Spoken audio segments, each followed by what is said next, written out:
start off with a roll call. Commissioner Garcia? Here. Commissioner Glass? Here. Commissioner Hannon? Here. Commissioner Min, absent. Commissioner Fox, I believe, also absent. Vice Chair Simpson? Here.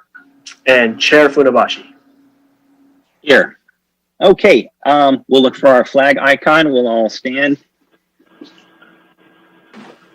and salute the flag.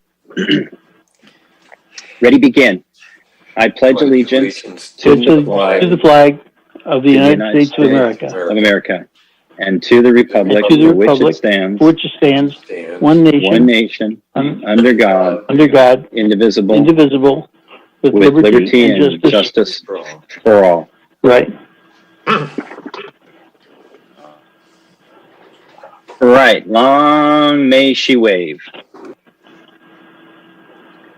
Okay. I presume everyone's had a chance to review take a look at the agenda. And I wanted to get a motion to approve that, but I wanted to ask if there was any compelling reason to change the order of the agenda, or I would entertain a motion to accept it as presented.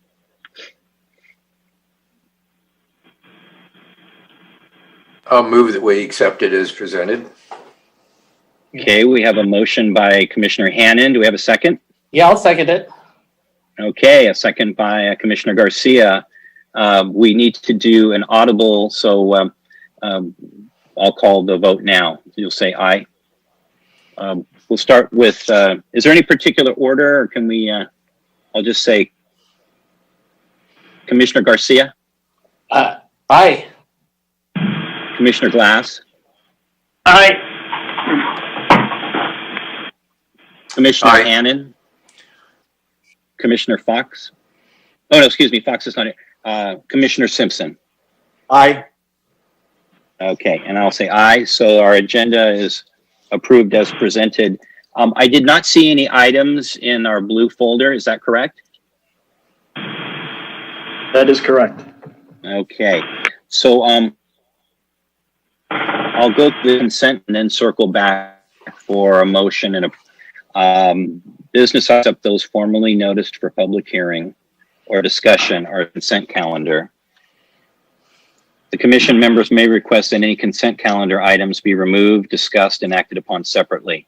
Items removed from the consent calendar will be taken up under the excluded consent calendar section below. Items remaining on the consent calendar will be approved in one motion following oral communications. So I don't believe we'll have any excluded consent calendar items, but with an approval of the affidavit of posting. Has everyone had a view the minutes? And I wanted to give each commissioner an opportunity if you had any suggested corrections or changes.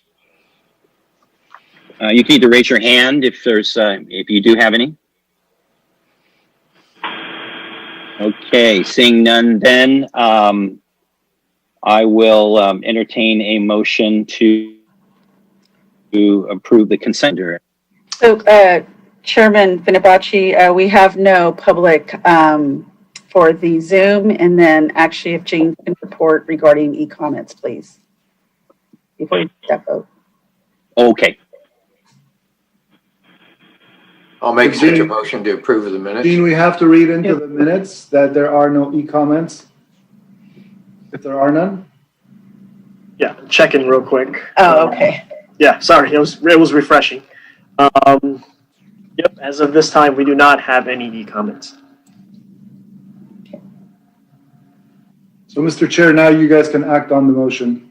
Okay, thank you. Okay, so now I'll entertain a motion then to approve the consent calendar. Also move. Okay, we have a motion by Commissioner Hannon. Do we have a second? I will second. Second by Commissioner Simpson. I'll go through our commissioner list. Commissioner Garcia? Yes. Commissioner Glass? Yes. Commissioner Hannon? Aye. Commissioner Simpson? Yes. And I'm aye as well, so that passes unanimously. Okay.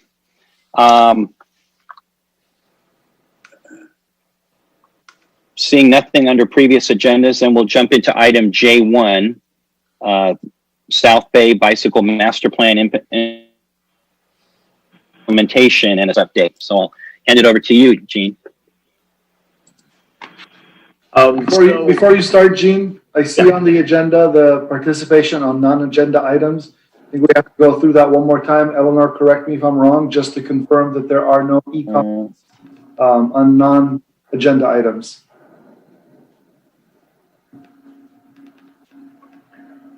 So, Gene, you'd have to basically read into Yes. Okay. So no comments on non-agenda, no e-comments on non-agenda. Gotcha. To confirm. Okay. Yes, there are no comments on, or no other comments related to public participation on non-agenda items.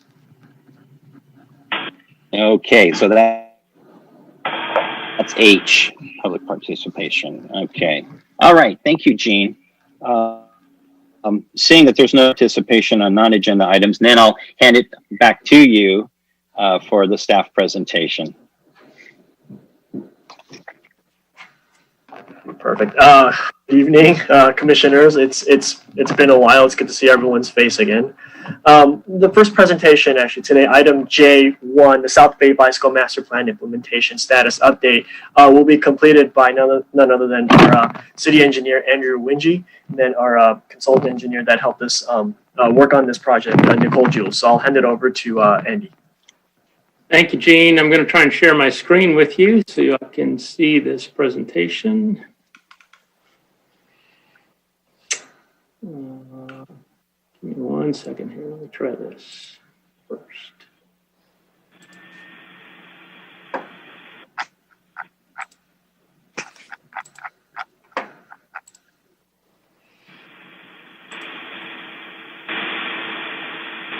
How's that looking? Looks There good we now. go. You guys see the title slide there? Okay, excellent. Very good. Well, I lost my screen.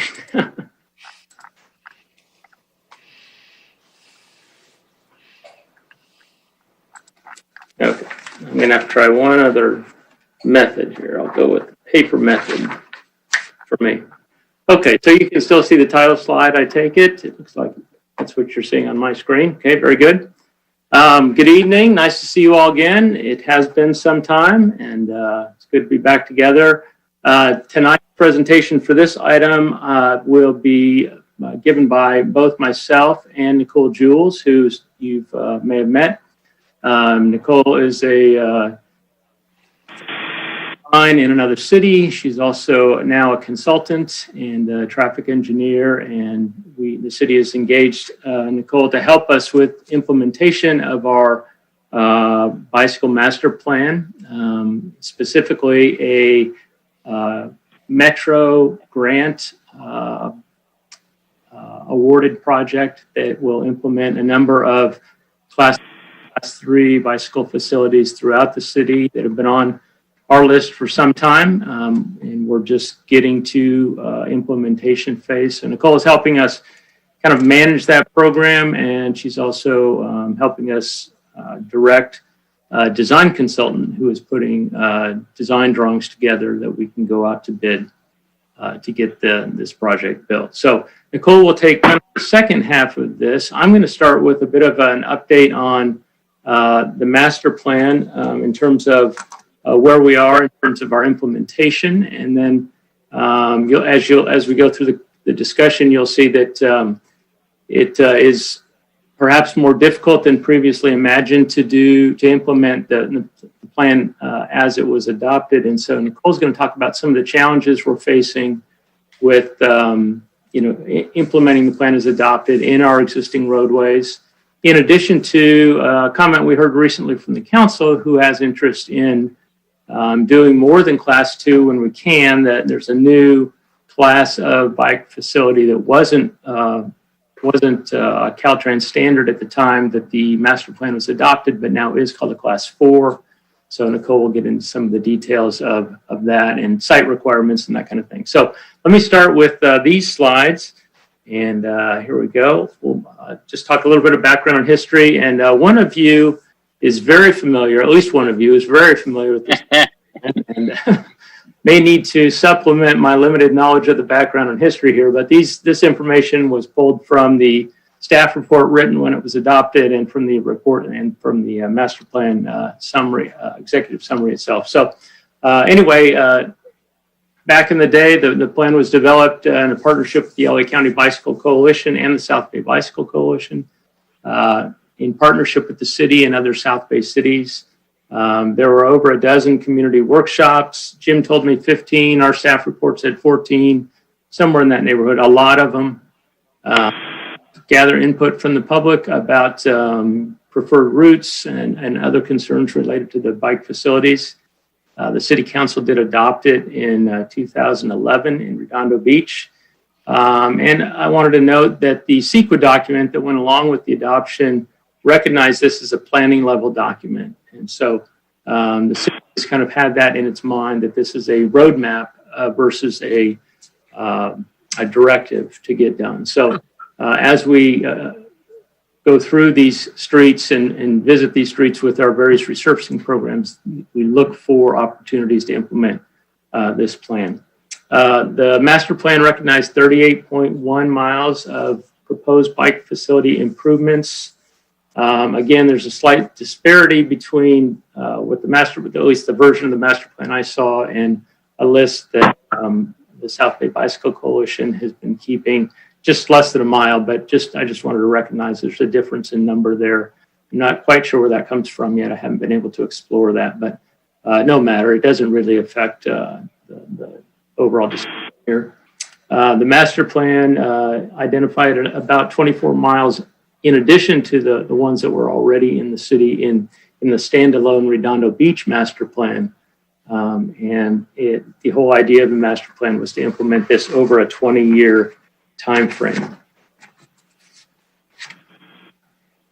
Some of the purposes talked about in the master plan document is overall the master plan was funded ultimately through the CDC in an effort to improve health and health outcomes for people in disadvantaged communities, but every community really, in terms of reducing obesity, getting people more active, and active transportation was a prime opportunity to direct funds to be able to make that kind of thing happen.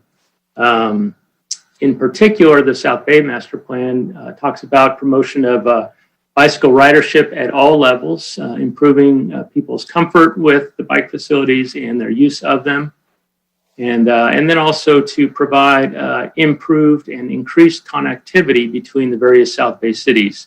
At the time, the various cities may have had their own master plans, but they weren't really coordinated, and so there were gaps and breakdown when you crossed a city border in terms of the bike facility that you might have been using.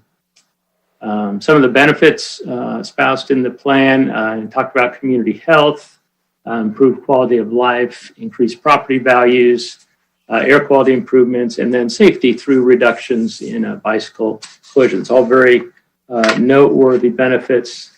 I sped through those a little bit because we're really focused here tonight on kind of our advances in the implementation. So the first couple of slides, maps rather, here are, these are maps of the bicycle plan as it was proposed.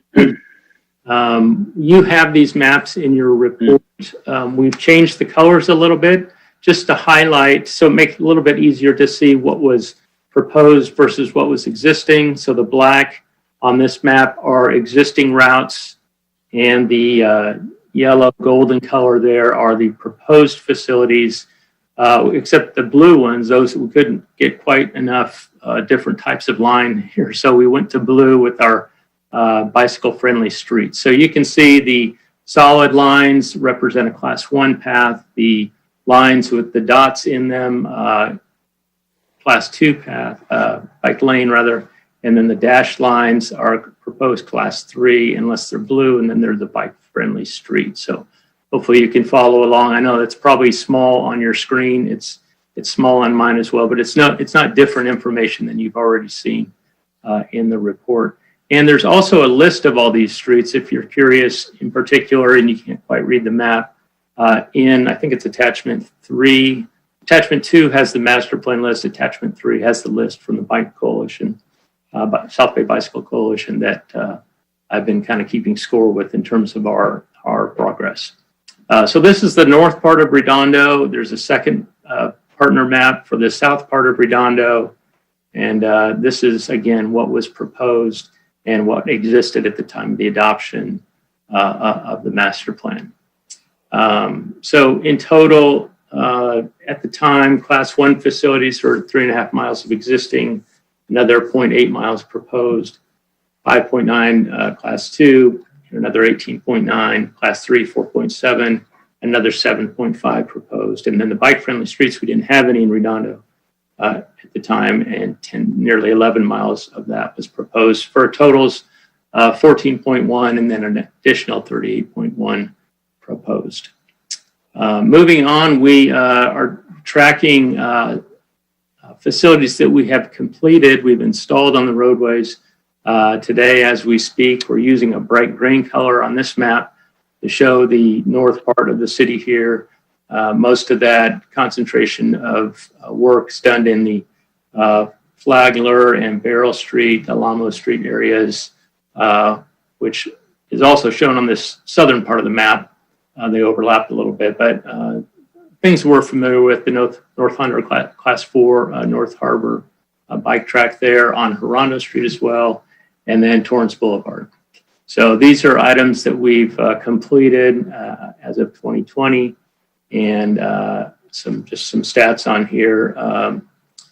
Again, our proposed mileage is a repeat from the last slide, and then the completed mileage is here. So all of the Class 1s, 4.0 miles of the Class 2, 0.2 of the Class 3, and haven't really started yet on the bike-friendly streets for a total of 5 miles today.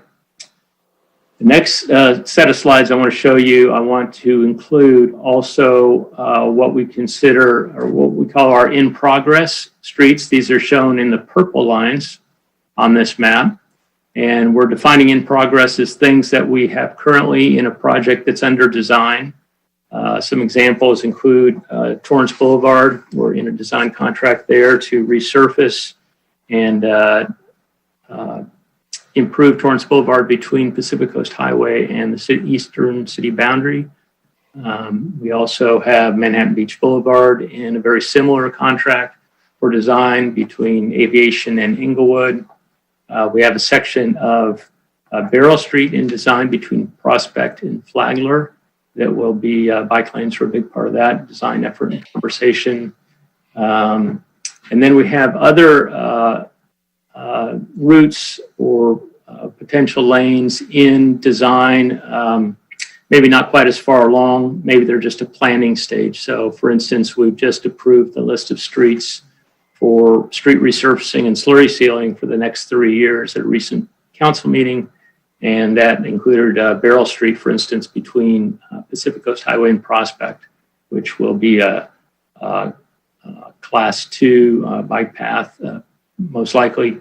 And that street is shown here in this purple section right here on the south map in purple.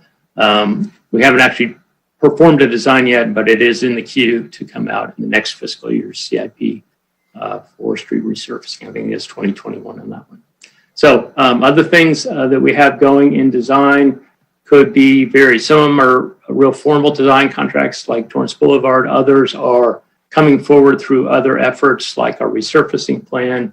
We do have Catalina, which we've recently resurfaced, and we did not install the bike lanes, Class 2 bike lanes there. That is pending. We're in conversations. Gene is working with the council member from that district on some particulars there, but we anticipate that one getting installed soon. We have Palos Verdes Boulevard. We have a number in the project that Nicole is helping us manage. A number of these segments are included in that project as well, which we are in a design effort right now. We'll probably be out to bid for that sometime next year.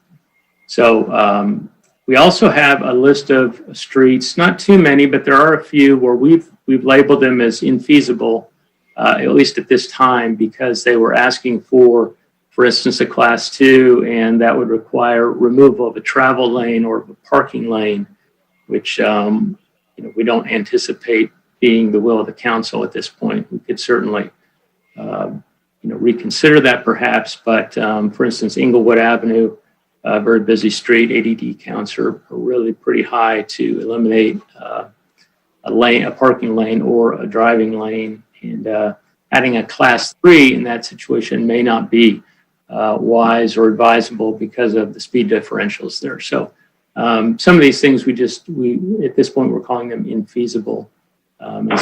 As in red on this map, the south map, and here on the north map we show Inglewood, this little bit of Redondo Beach Boulevard, and on the south primarily this Camino Real area here.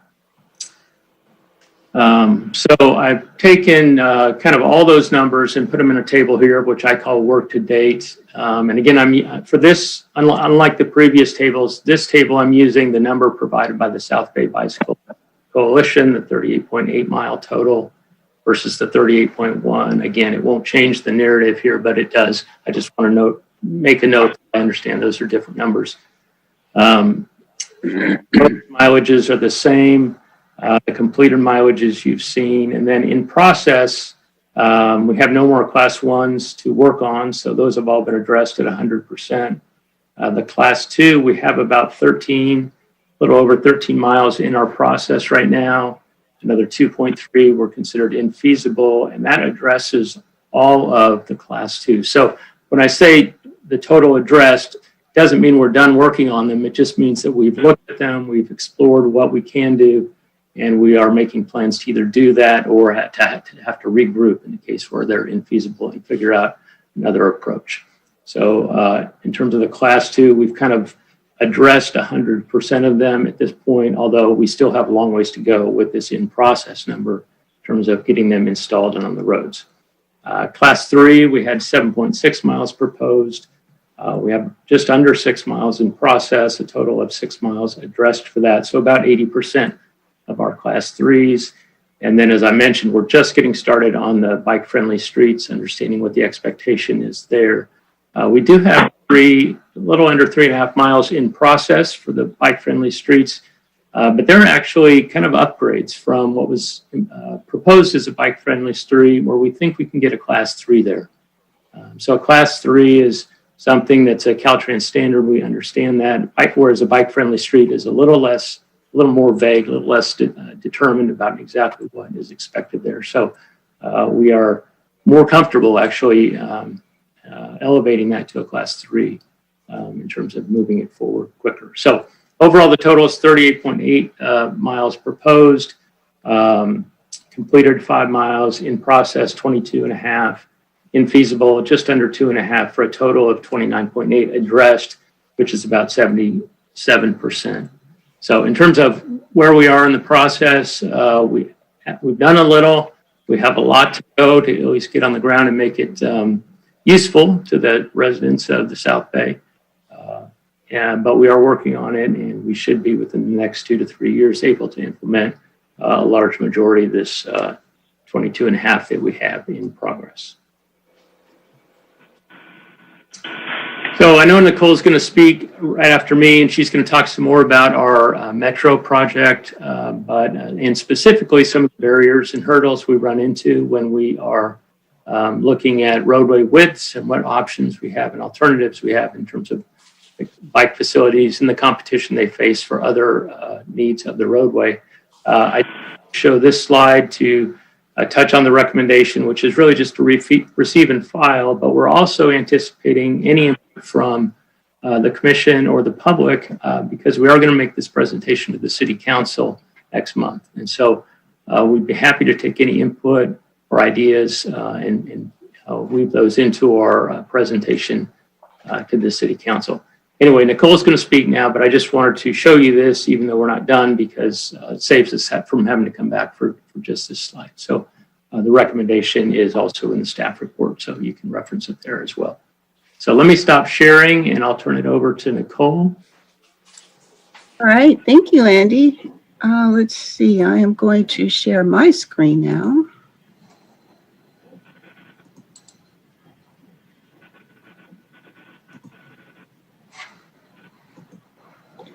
Okay, can everyone see that? Yes. Yes. Great, great. So, Andy provided a very well. First of all, good evening, Chair, members of the Commission.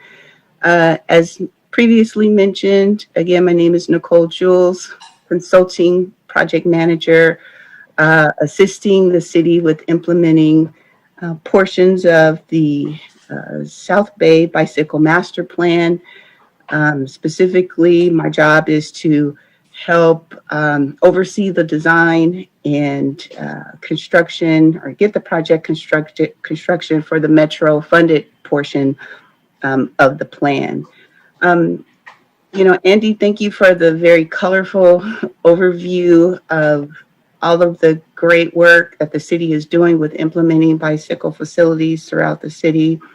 My portion of the presentation basically is to just talk about what the competing uses for the right-of-way is. We know that we've got very limited space in the right-of-way and we need to accommodate a multitude of uses, but there are some challenges that we'll face with trying to accommodate bike lanes and basically just understanding what the city's priorities are when we do implement bicycle facilities. So I'm hoping that will kind of jumpstart the conversation of implementing bike lane facilities and then what those potential trade-offs will be.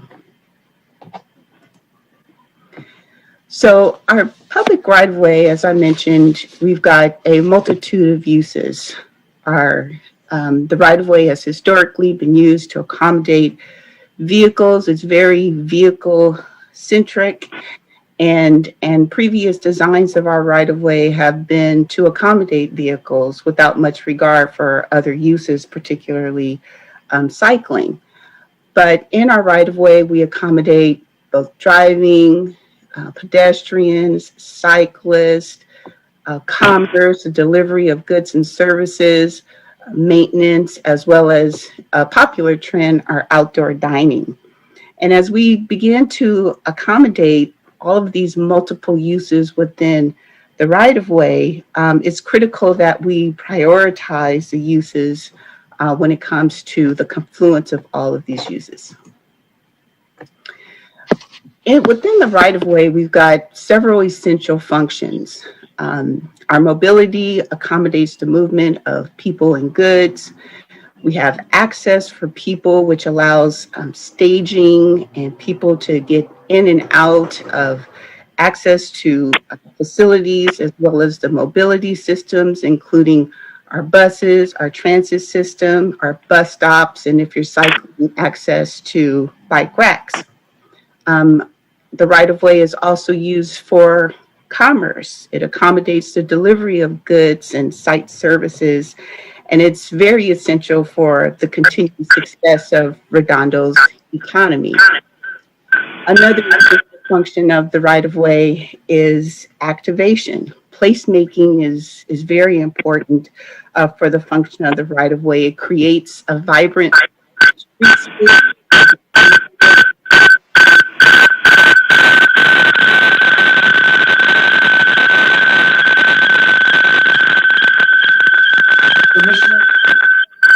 I think we have some interference, obviously.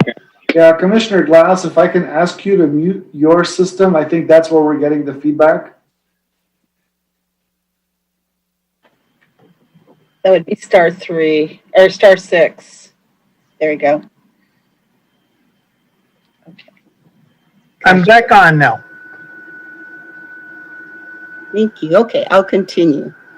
So again, placemaking in terms of activating our right-of-way with parklets and site amenities helps to improve and create a vibrant right-of-way. Other essential functions are the greening of our right-of-way, our parkway uses, our street trees, our vegetation that help line the right-of-way, and planted curb extensions, which also help to manage our stormwater runoff. And lastly, another essential function of the right-of-way is storage. We have the use of infrastructure and underground utility, as well as long-term parking, and temporary construction needs. So there are so many essential functions within the right-of-way, and they're all competing within the same space. Our roadway widths within our right-of-way are all defined within our general plan circulation element. Our roadway classifications, whether it's an arterial, a secondary arterial, or a collector roadway, are predefined with a variety of roadway widths within each classification. As we consider complete streets and moving forward, it sets the stage for future development and accommodation of multimodal travel. And then, as we know, there's a physical cost when we try to achieve the goal of accommodating future uses such as bike lanes. I mean, there's a sacrifice that we have to make within the right-of-way, and that sacrifice could include parking, our travel lane widths, our minimum lane widths, and other elements within the right-of-way. And so it's very important that we clearly define what our priorities are, and understanding those priorities will help move cycling projects forward. So what I have here, I'm kind of going to go through a series of profiles of typical roadway sections. I've included our major arterials, our secondary arterials, and our collector roadways, and what the particular trade-offs could be as we consider certain bicycle facilities. Our major arterials, which include examples of Torrance Boulevard, Marine Avenue, Manhattan Beach Boulevard, Inglewood, and Artesia, all have a particular roadway width ranging from 80 to 90 feet in width. They typically accommodate multiple lanes in each direction, a minimum of 2, in some cases 3, depending if they're turn lanes at the intersection. They have raised or striped medians, which could include landscaping and median trees. Typically, there's on-street parking to accommodate commercial frontage along the arterial roadways, and the parkways are typically wide and lined with vegetation, trees, and a wide walkable sidewalk.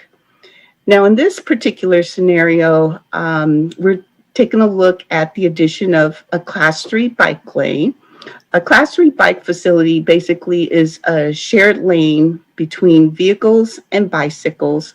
It could and typically has a Sharrow symbol, which is basically a bicycle silhouette with 2 chevrons atop, pointing in the direction of travel.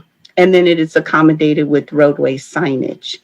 The Class 3 bike facilities provide better connectivity than other streets, and it typically is not as intrusive as other bike lane facilities. It can be accommodated with just signing and striping, and that's without minimal, or it has minimal impact on the existing lane widths as well as lane configurations. So if you see on this particular slide, we're looking at a typical major arterial roadway. And with that, we've got 10-foot interior through lanes. We've got wide exterior through lanes, and we've got a parking lane. In this case, where we were to accommodate a Class 3 bike facility, the Sharrow, which is the bike symbol with the green silhouette, would be placed in the outermost lane, which is the wider of the 2 lanes, without much impact to the existing lane widths. Our on-street parking is retained, and none of the infrastructure outside the roadway is impacted. Moving on to looking at a scenario where we have a major arterial and a Class 2 facility. Our Class 2 facilities, as you may already know, are on-street bike facilities designated exclusively for bicycles using striping and or stenciling, including, in some cases, roadway signage. The Class 2 bike lanes may or may not include buffer striping for greater separation between cyclists and moving and or parked traffic. So in looking at the major arterial again, with our interior lanes and our wider exterior lanes, if we were to accommodate a Class 2 bike facility in this case, it would sacrifice the lane widths on our number 2 lane. So where we previously had a 15-foot number 2 lane, placing a Class 2 bike facility on this particular roadway would reduce the lane width from 15 feet to 10 feet, accommodating a 5-foot wide Class 2 bike lane. In this case, we're able to retain an 8-foot parking, which is good. And of course, there's no impact to the sidewalks.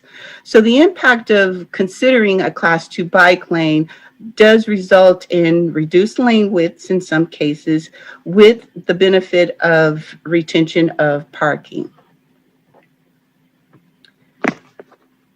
Moving on to the next scenario on our major arterials, if we were to consider a Class 4 facility.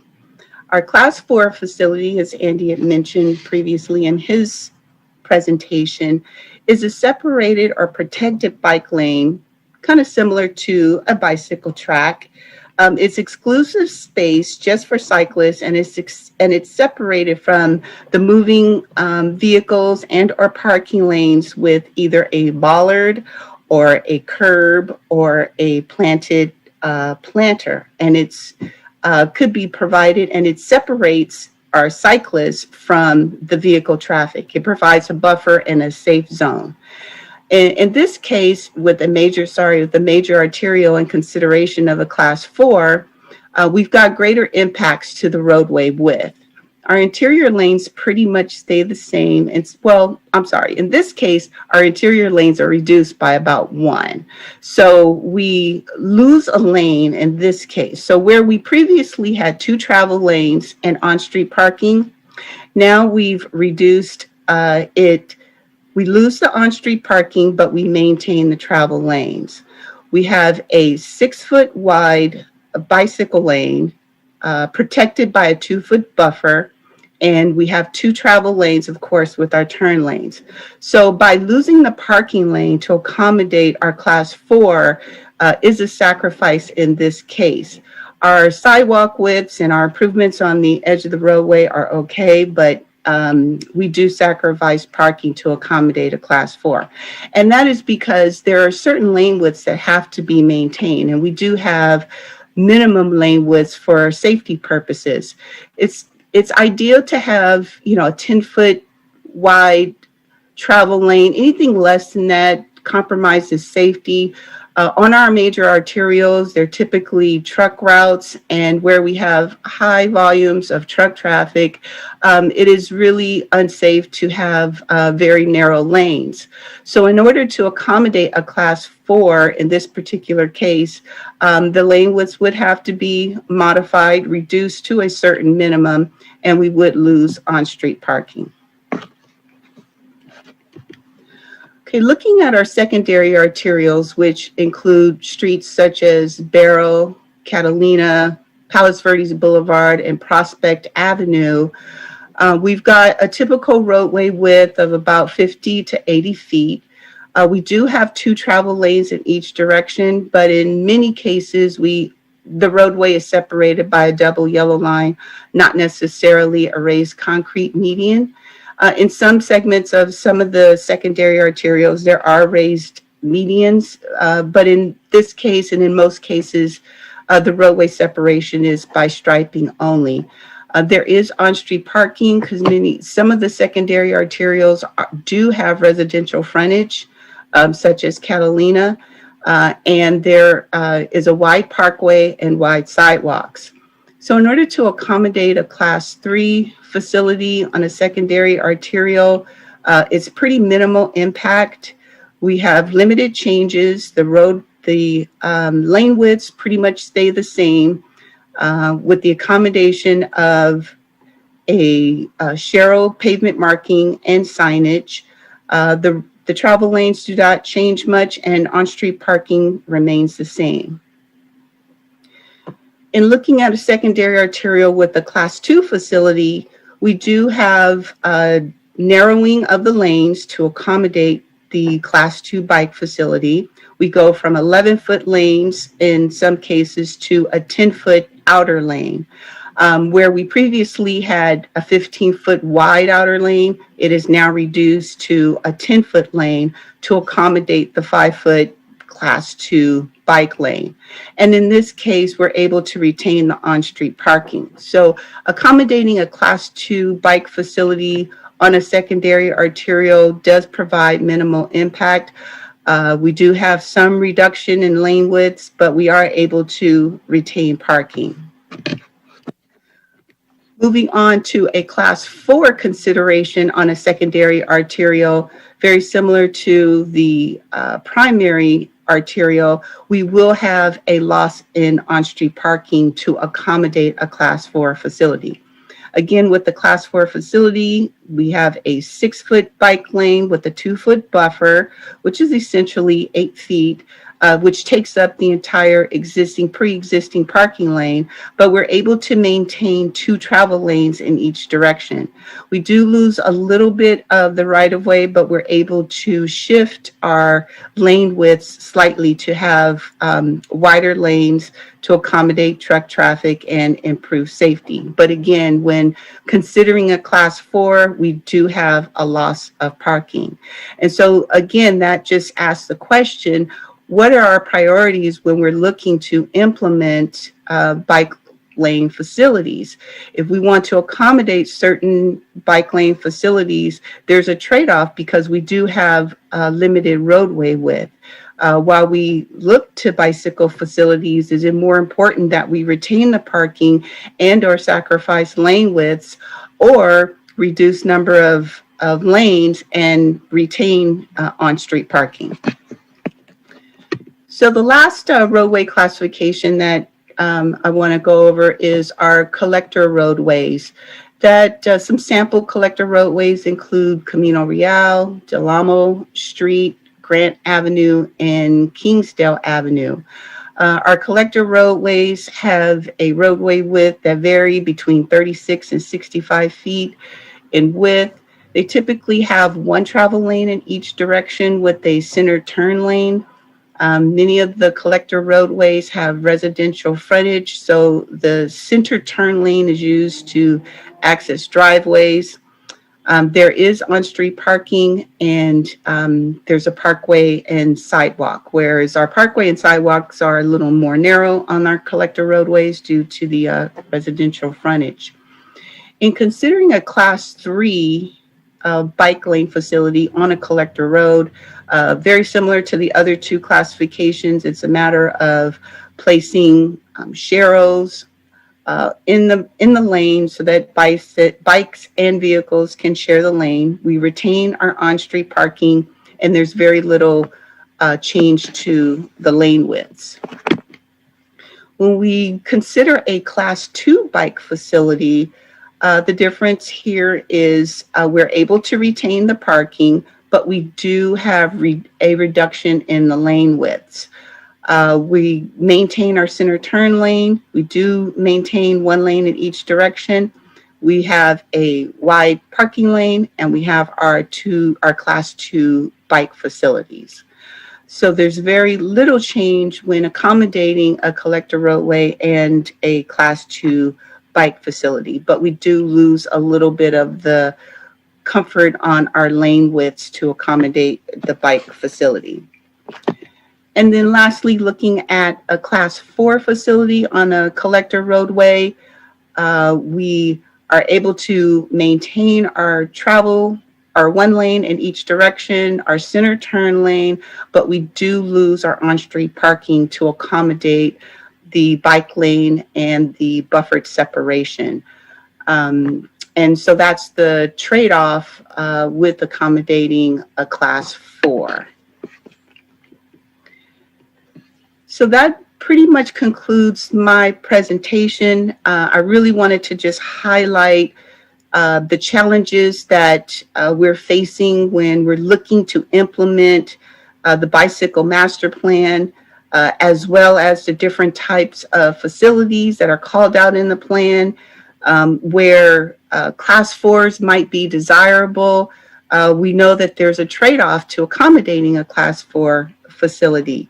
It's either a loss of parking and or a loss of travel lane, but in many cases, we do have to sacrifice our lane widths just to accommodate either a Class 2 and or a Class 4.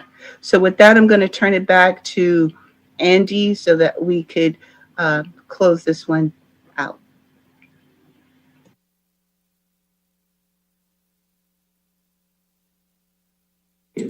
Sorry about that. Thank you, Nicole. Appreciate that. And again, that was, we mashed these two items together because the concept, the trade-off between parking and lane widths and the various type of bike facilities is really at the crux of why some of these implementation challenges have come up for us. So we just wanted to make you aware of that. Again, I think you noticed, some of our roadways vary from, 35 to 70 feet. So it's hard to make a single judgment about all of our collectors do this or all of our arterials do that. But we do, as part of our design, we go out and look at everything and see what we can do in the various spaces that we have. So again, receiving file item for tonight. Happy to take questions and whatever input you might have for us. Andy? I did see Commissioner's Hannon's hand go up first, and so I'll. I would like to commend Andrew and Nicole for out there trying to balance the requirement, because that's what this is. I mean, we don't, I'm speaking from cyclists, we don't want to delay people from getting where they want to go. And certainly we want to make it safe. And, a good indicator to me is when we make it safe for kids, schools, children, families, this sort of thing. And so that's really always been paramount to me. I would like to say that I know that when you talk about Class 4 bike lanes, they're most suited for families, children. They're great around school areas. They offer a protection that you don't have otherwise. And then again, the Class 3s are good if you have a minimum of 14 feet. And that's interesting because I noticed some of the diagrams that you showed, Nicole, that were showing a 15 wide foot lane, which is great. But you have to remember that the wider the lane, it almost encourages cars to go faster. And what we found out, if we have a 10-foot wide lane versus a 15-foot wide lane, we're going to see a lot more faster moving cars in that lane. And then we're also sharing that with a bicyclist. And let me kind of how that gets shared. A cyclist needs 3 feet. I mean, despite the fact that, we have handlebars maybe, but in order to keep the bike going in a straight line, requires some wobbling, believe it or not. That's how we retain our balance. So the bicyclist needs 3 feet. Then you've got a 3 foot that is dictated by California law. It says that if a motorist overtakes a cyclist, they have to leave a 3 foot buffer. Then you have a motorized vehicle, and the average size vehicle, just mid-size, is about 72 inches. So most of them are maybe 8 feet. So when you calculate that out, the minimum distance that you have for a lane is 14 feet. And then again, you were talking balance, because a 14-foot wide lane, if a bicyclist is not in that lane, it encourages motorists to drive a little bit faster because they have a little bit more room.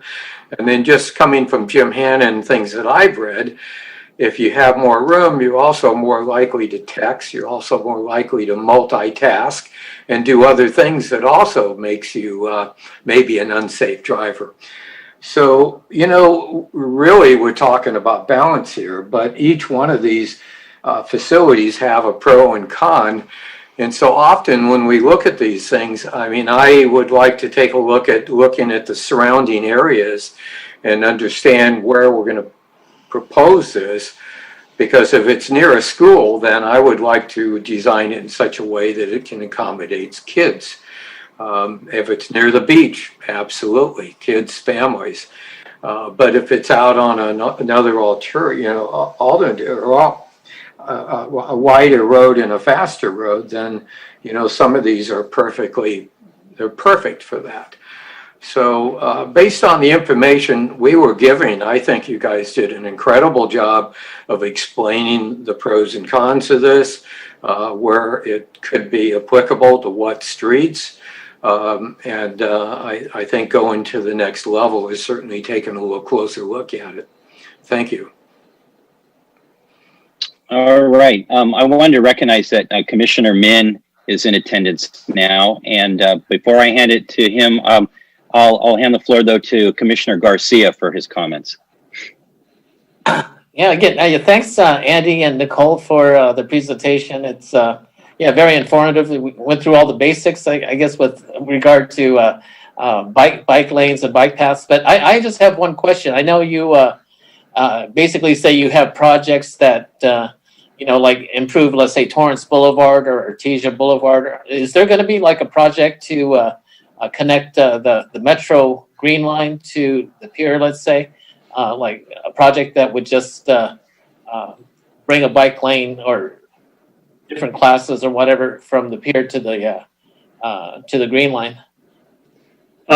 Great question. Thank you. We have good ideas about routes for that. Commissioner Hannon has provided one. If you're talking about the existing Green Line station, if you're talking about the new Green Line station, we're also thinking about that, and we have some commitments from the developers at the Galleria, the redevelopers at the Galleria, to help us with that. We have a application in for a grant from Metro for that corridor all the way down Ripley to Flagler. That will include some connections at Lilienthal and other places that will help us close some of those gaps. So we haven't developed a project per se, but we are working at taking bites out of the routes that we've identified through various projects, including the call for project that Metro call for project that Nicole is working on, plus another grant opportunity called a MAT grant that Metro invited us to join along the Redondo Beach corridor, which we call Ripley, but to them it's the Redondo Beach corridor. So yes, to answer your question, we are trying to develop a complete and family-friendly route from the Green Line to the pier area or the beach somewhere. Yeah. Okay, all right, thanks, Andy. Yeah, the reason why I ask is because I know that in scoring these projects, if you have that connectivity, that's another element that would probably help your scoring. Yeah, that actually helped us with the MAT grant application. Although we haven't been officially awarded it, we've gotten some good feedback and anticipate being awarded something because we partnered with Lawndale and LA County to extend that reach all the way up to El Camino College. So you're exactly right. When we can partner with our neighbors or fill in gaps or provide connectivity, then we definitely do well in scoring. All right, thank you. Okay, I'll hand the floor now to Commissioner Min for his questions and comments. Thank you very much, Mr. Chair. And apologies for being late. Had rock solid internet all day long until about 5 minutes before the meeting. Everything just crashed for some reason. So I got up and running, and I think I got it in right as you guys were starting this presentation. But I think I kind of echo a little bit of Commissioner Garcia's comments. A lot of the cross sections that you showed, I was assuming that the right-of-way wasn't changing. However, we could, if we were to spend more funding, more money, or go after a grant, and I'm glad that you guys went after the MAP program. That's a perfect grant for these kinds of things. To expand the right-of-way, so we could actually fit a Class 4 or a Class 2 bike lane in the right-of-way, with some infrastructure changes. So one of my questions was going to be, you already spoke about the Green Line connection, but are there other projects similar to that where maybe there's a connection being made maybe from another city's bike network or a major transit line where it would make a lot of sense to go after a major grant to do those infrastructure modifications so that we could fit, a more I guess a more robust bike facility in there than it's simply class 3 or class 2. I guess if you guys have any ideas on that. Yeah, so just to lay the groundwork, the master plan did not anticipate real estate right-of-way acquisition to widen, even if it was easily available, which it isn't in our city. As you know, everything is built to the property line almost in some cases.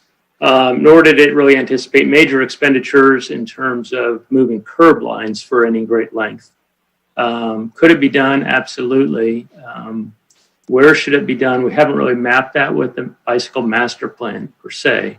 But there may be areas where for a block or something, it might be very advantageous to do that to provide a continuous class 2, for instance, or something like that.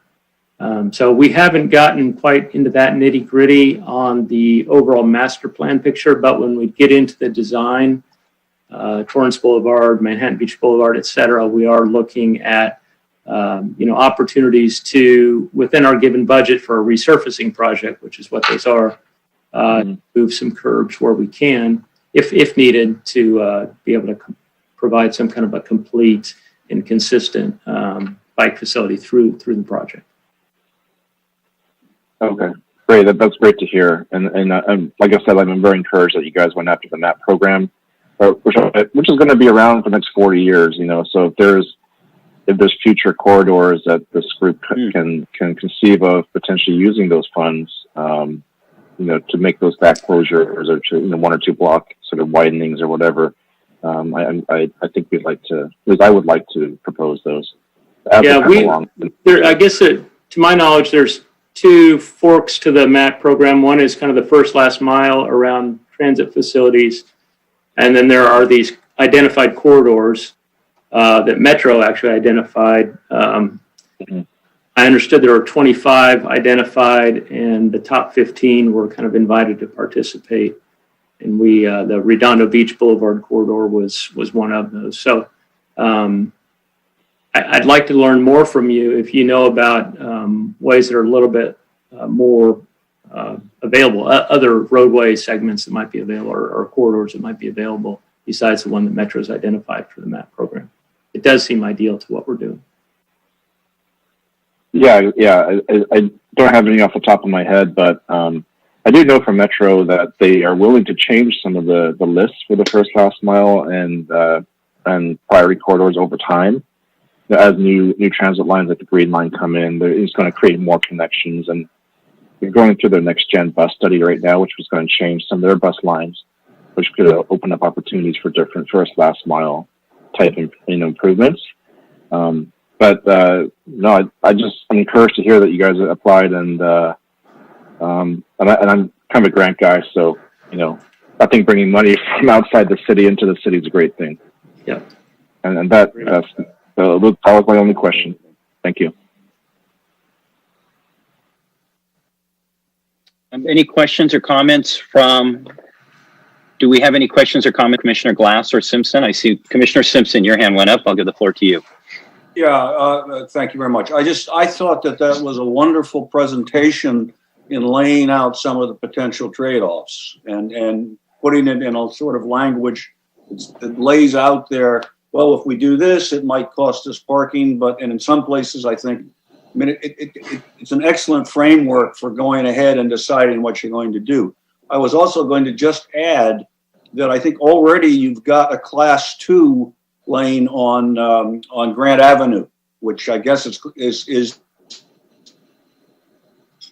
it looked to me like somewhere in one of the presentations I saw it seemed as though that it was suggesting that wasn't the current status. I may have misread that slide that came around earlier this morning, but I just was going to say that particular street I think functions very, very well with a class 2 lane. I don't ride a bicycle much anymore, but maybe Commissioner Hannon is familiar with that one. My only concern there is it's great along Grant, but now it has to connect to some things. It does hit the pathway, I guess, at the power lines, but other possibilities going farther down towards the beach would be very, very helpful. Thank you. Right. Yeah, we are, just so to make you aware, we are working on a project in design right now to extend the pathway under the SCE right-of-way all the way to Inglewood. And then we obtained a grant for construction of that from Metro. So as soon as we're done with design, we'll have money available to build as soon as the funding agreement comes through. Metro's also approved a design portion of a project to go from that end point of the bikeway at Inglewood directly south to Ripley to improve the connectivity between the Ripley corridor and the bike path. So, and we do have some real estate actually there. The city owns a little chunk between Grant and Ripley on the west side of the roadway that is not developed, that is city property. It's right of way. So we could create a class 4, perhaps class 1 even for that little section. Or when we get into the design, we'll have to figure out how to get along the west side of Inglewood, north of Grant for that half a block. But that's in our minds about kind of improving that whole intersection and getting across Grant. Of course, we already have the class 2 on Grant that goes down to under the railroad bridge there. It's a little spooky, I think, for people. It kind of looks like you're driving through a tunnel. So I have some ideas in my head about a surface route that would maybe get to the right-of-way if Metro ends up putting the green line in the right-of-way, which they still have not decided to do. Maybe we could figure out a way to go to surface level, cross the tracks, or join the bikeway that's intended to be along that right-of-way if Metro goes that direction. So, yeah, we're very cognizant of that. We're watching that one closely. Great to hear. Thank you. Anything from you, Commissioner Glass? No, not at the moment. Okay, thank you. I just had a comment and a question. And of all the streets that were named, I kind of honed in on Beryl, which many of you, I'm sure, are familiar with, how it spurs off of 190th. Curve goes all the way up the hill and then down the hill into the harbor. So and I take that quite often. It's really a great way to get around. Once bicyclists come down from north of 190th, it saves having to go up the 190th and come down that way. But a couple of interesting things about that street, and that is it was listed as a two lane in each direction, which it does have from Flagler to just west of Prospect. But for all intents and purposes, it's one lane in each direction.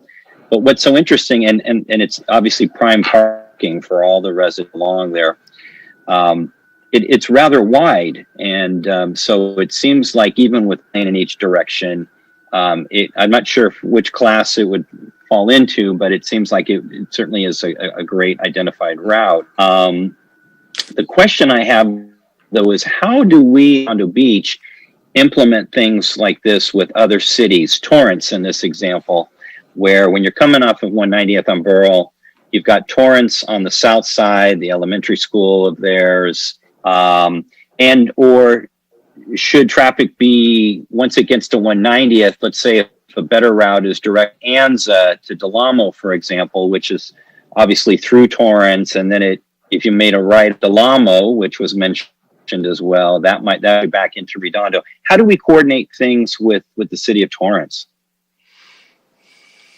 Well, yeah, Commissioner Hannon probably has a better answer than I do. Well, Torrance is participating in the bicycle master plan. They have their own plan. So right now, without any changes, we know that they're integrated. We know that if there are bike lanes in Torrance that go to the beach, they will connect with our bike lanes. That's the importance of making sure that we have a good plan that will take people from city to city. So by the same token, if we have something new that we want to add, then we as the Bicycling Coalition need to get back with Torrance and see what we can do about implementing another connected street or bikeway. So we would help with that, certainly. Yes, and I guess I do certainly recognize that it is the South Bay Coalition, and seen some of the maps with Torrance. I guess, and I don't know if this is reasonable of how would it with them to the point of having them spending money on their section and us spending money, whether it's through grants or our own city budgets, that would be timed, in line with each other? Or do we just build our section and either we're ahead of them waiting for them, or they build their section waiting for us? I mean, I guess I was getting at more of the coordination part of of actually the project, doing it together and a, timeline. Commissioner Funabashi, let me assist with that one, especially since you mentioned Barrel. So I've got the history of how that got started when I was in Torrance, and then how it got implemented when I was here in Redondo Beach. At a staff level, we communicate with each other very well. When we come up with a new project, especially a CIP project like Barrel, the two cities communicate. We do that at the staff level. We try to get that programmed into future CIPs. We've got a similar situation going on for roadway resurfacing with the city of Lawndale right now on Wood Avenue. So at the staff level, we initiate those conversations. A street like Barrel that has been identified on the South Bay Bike Master Plan that as having connectivity between the two cities becomes a primary component of that project itself. So it really does start at the staff level. The fact that it's there on the South Bay Bike Master Plan, we program our funding in the future CIP so that the implementation comes together.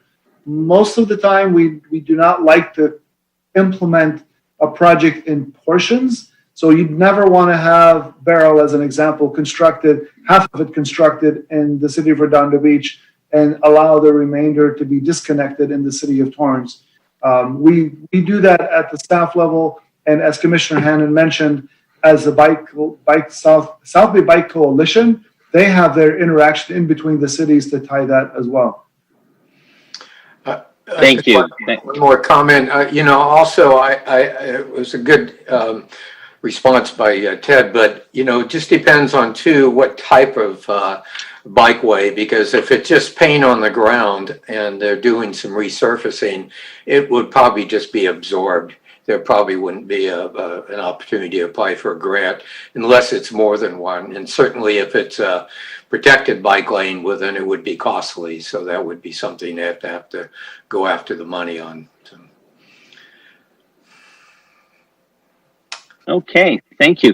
Do we have any more questions or comments from the commission, or seeking a motion to receive and file? I'd like to make that motion to receive and file item J.1. All right, I have a Chair, motion from Commissioner before Henry. Before you do that again, we need to ask Yes. or Eleanor if there are any e-comments on the item or any other one from the public. Yeah, there's no Zoom, and then I don't know if Jean's there, but otherwise there's no e-comments also. Okay, I will thank you for that reminder, and thank you for that that information, that update. And then we will move back to the motion on the floor with from Commissioner Hannon, and I'll look for a second. I'll second it. Yeah. All right, I thought Dan? Commissioner Garcia second. I'll call the vote from you, Commissioner Garcia. Yes. Commissioner Glass. Yes. Commissioner Hannon. Yes. Oh. Commissioner Min. Yes. And Commissioner Simpson. Yes. And I'm an aye. Passes unanimously to receive and file. Very good. Okay, so the next presentation, Thank you, Nicole. item J2 on our agenda.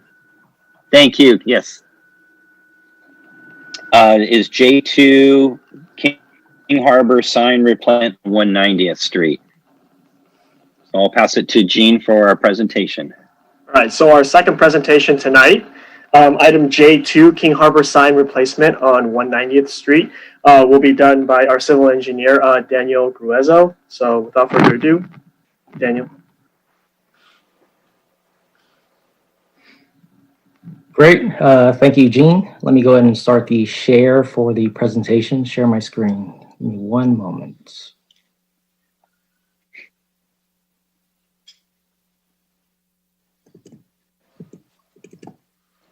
All right. Should pop up. I hope you guys can see that. Let me get started. Good evening, commissioners, and thank you, Jean, again for presenting and passing the presentation over to me. My name is Daniel Guerrezo. I'm the civil engineer with Public Works Department and the project manager for this King Harbor sign replacement on 190th Street. Daniel, may I pause you? Your notes are up on the screen covering the main presentation. Oh, my fault. Okay, let me take that out. Much better. Yes.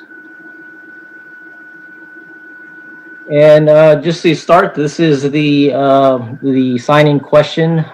This is the old green highway type sign that we have out on 190th Street that it pretty much is overhead above the westbound lanes, welcoming Redondo Beach motorists over down to the harbor area if they follow down this path.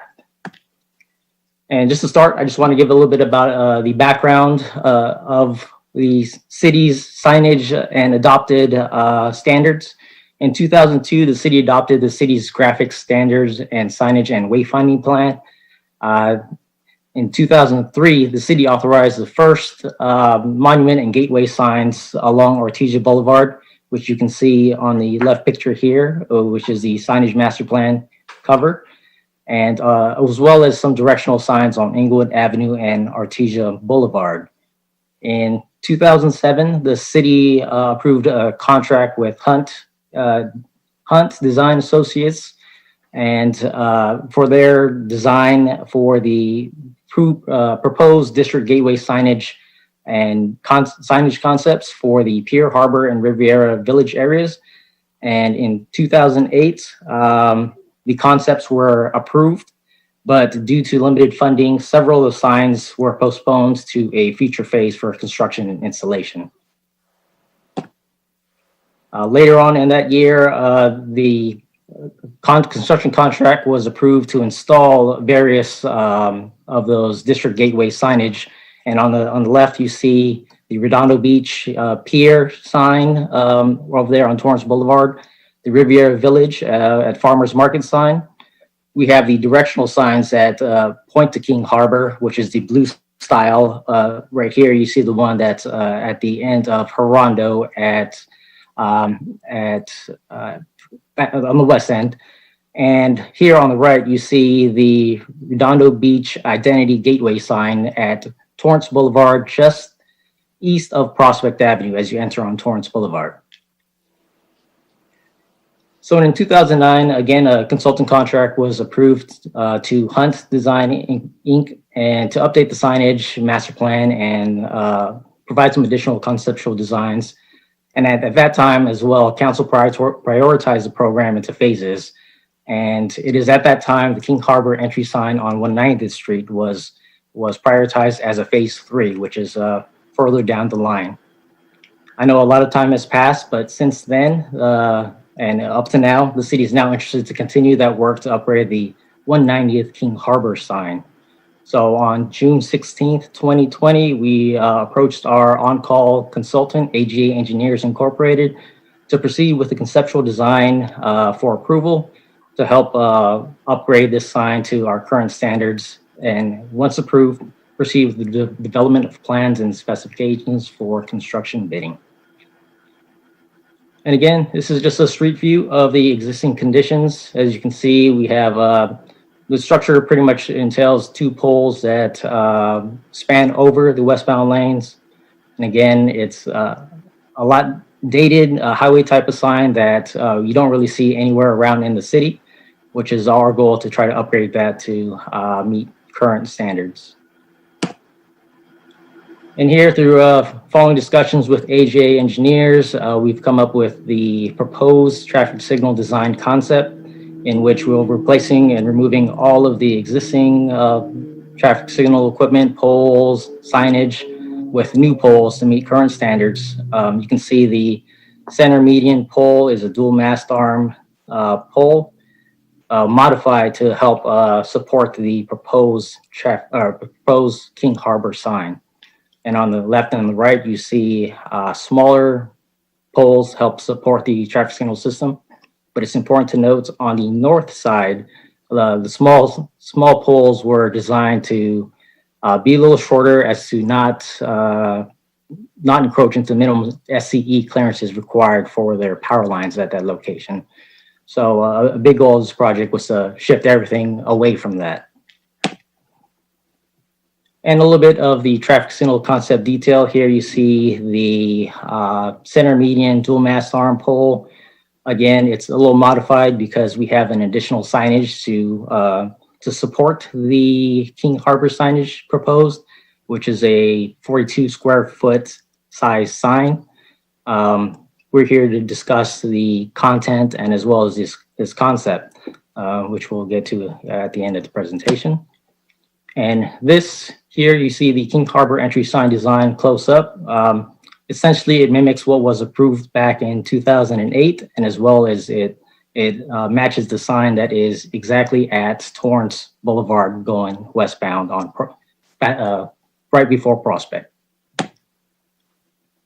Now with the fiscal impact, the King Harbor entry sign and pedestrian crossing traffic signal upgrade is available through various budgets with a preliminary cost estimate of $125,000.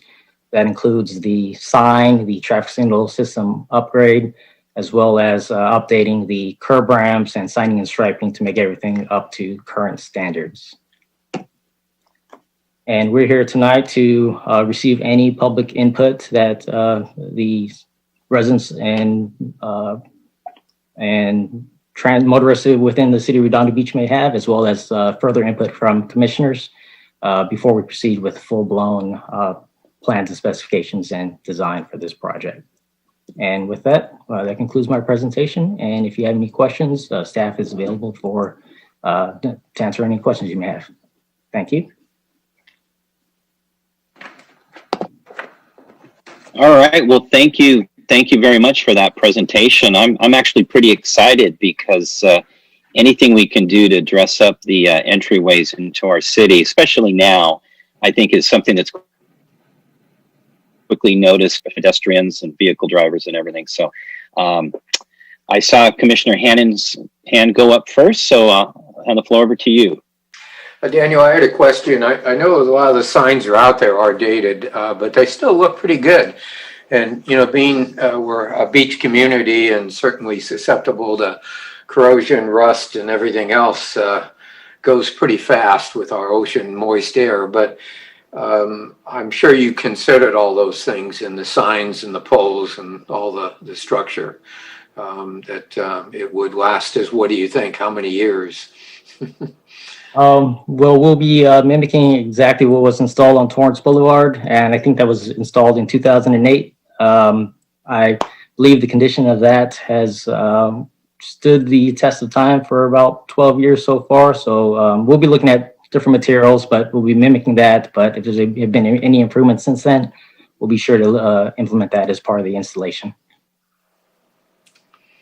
Yeah.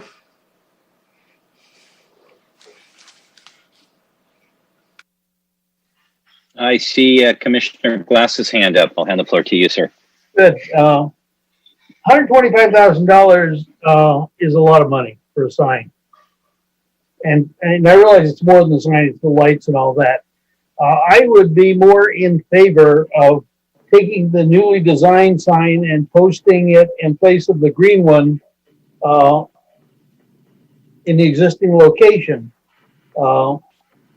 I just think, you know, we got much better things to do with our money these days than spend it on that.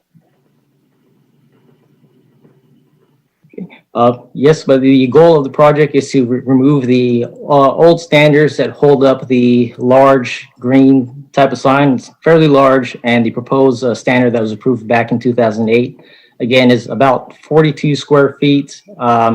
I'll let Ted jump in on this, but I believe the existing standards would, I mean, in my opinion, it might be a little overkill with the small type of sign that may be installed on that pole. I understand. I think it's a nice thing to do, but it's not worth the money. I think our taxpayers, would make the same decision. Commissioner Glass, I guess the only thing I'll add to what Daniel has mentioned is this project was initially started as a King Harbor sign upgrade itself, but as you saw from his presentation, it's really a dual purpose project. It's actually going to be upgrading the pedestrian crossing that's there, which is in need of that upgrade. It's going to improve lighting. It's going to improve signal visibility. We've had complaints and concerns from residents that use 190th about the signal heads and their orientation and location. So this in itself started out as a wayfinding sign for King Harbor, is really become a safety and aesthetic combination project where you are improving the pedestrian crossing, removing additional poles and street furniture that right now basically hold the existing King Harbor sign. So now we'll wind up with one larger pole in the median, two very small poles on the sides, and we get rid of the old King Harbor sign and its poles altogether. So I agree with you, 125,000 maybe a significant sum if you were just looking at a sign upgrade, but this is really an improvement for a combination of elements at the same location. Okay, I understand that. I still think there's got to be a cheaper way to do it. I'm not in favor of, this is a no for me, of not spending that amount of money for the combination. Now, if you could do it cheaper, talk to me about it. But yeah, I think what Daniel also articulated is those power lines on the north side of 190th are a very limiting factor on what you could do under normal circumstances. Yeah. What precipitated in this design with the significant pole in the median away from all that overhead infrastructure and allowing us to keep that clearances and fulfill the purpose of the sign, the drivers, and the pedestrians as improvements for all. okay, I understand, but I still, want to find a cheaper way to do it. Understood. I wish there was an easy way to just make it happen a lot cheaper than. There's enough other things we need the money for in the city.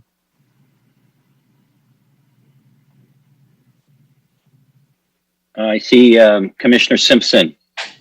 As I understand the project, it seems to me that saying that this is all about the sign is really only, I think, as you were just saying, Ted, it's much more than that. And I drive through that quite frequently. And I would say that the pedestrian signals there and that whole structure really needs to be upgraded to enhance safety. And I think that alone justifies what I see going on here. And if you're going to be doing that, then you're adding the sign to it. So I disagree with my fellow commissioner. I think this is a very necessary and important project, and then you're taking advantage of putting several factors together at a time in a way that makes sense. So I'm very much in favor of this.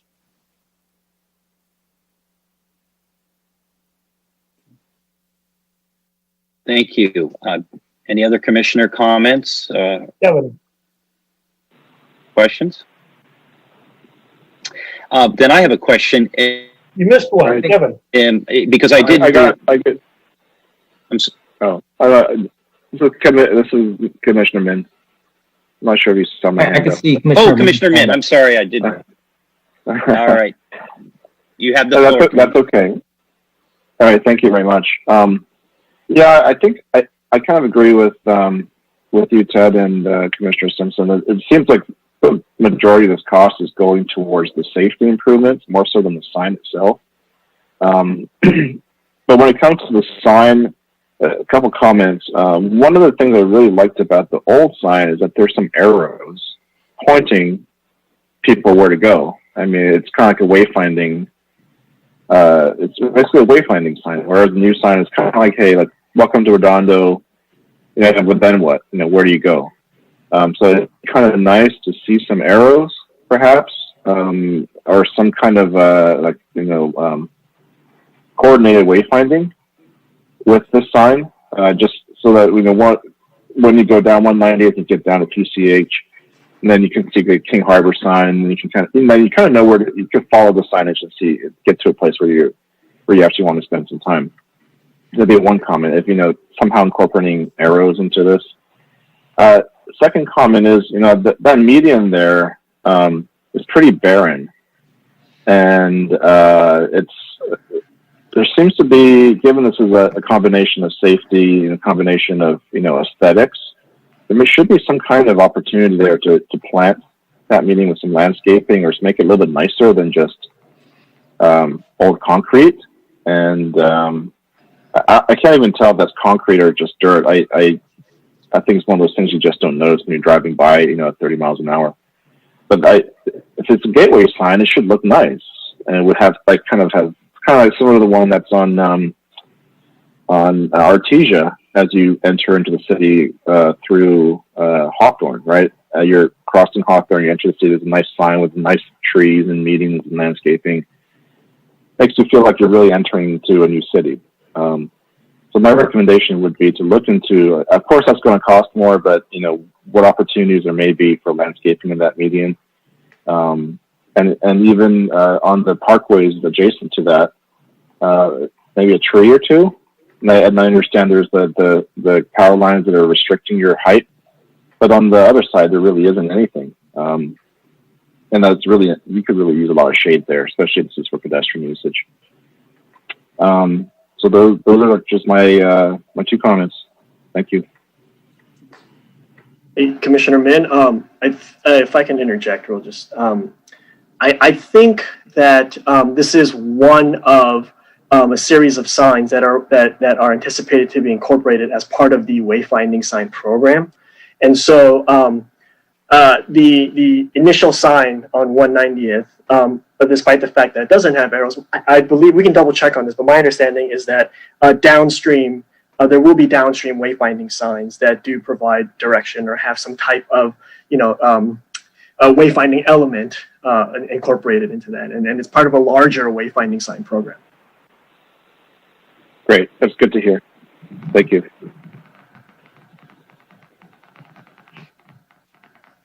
Okay.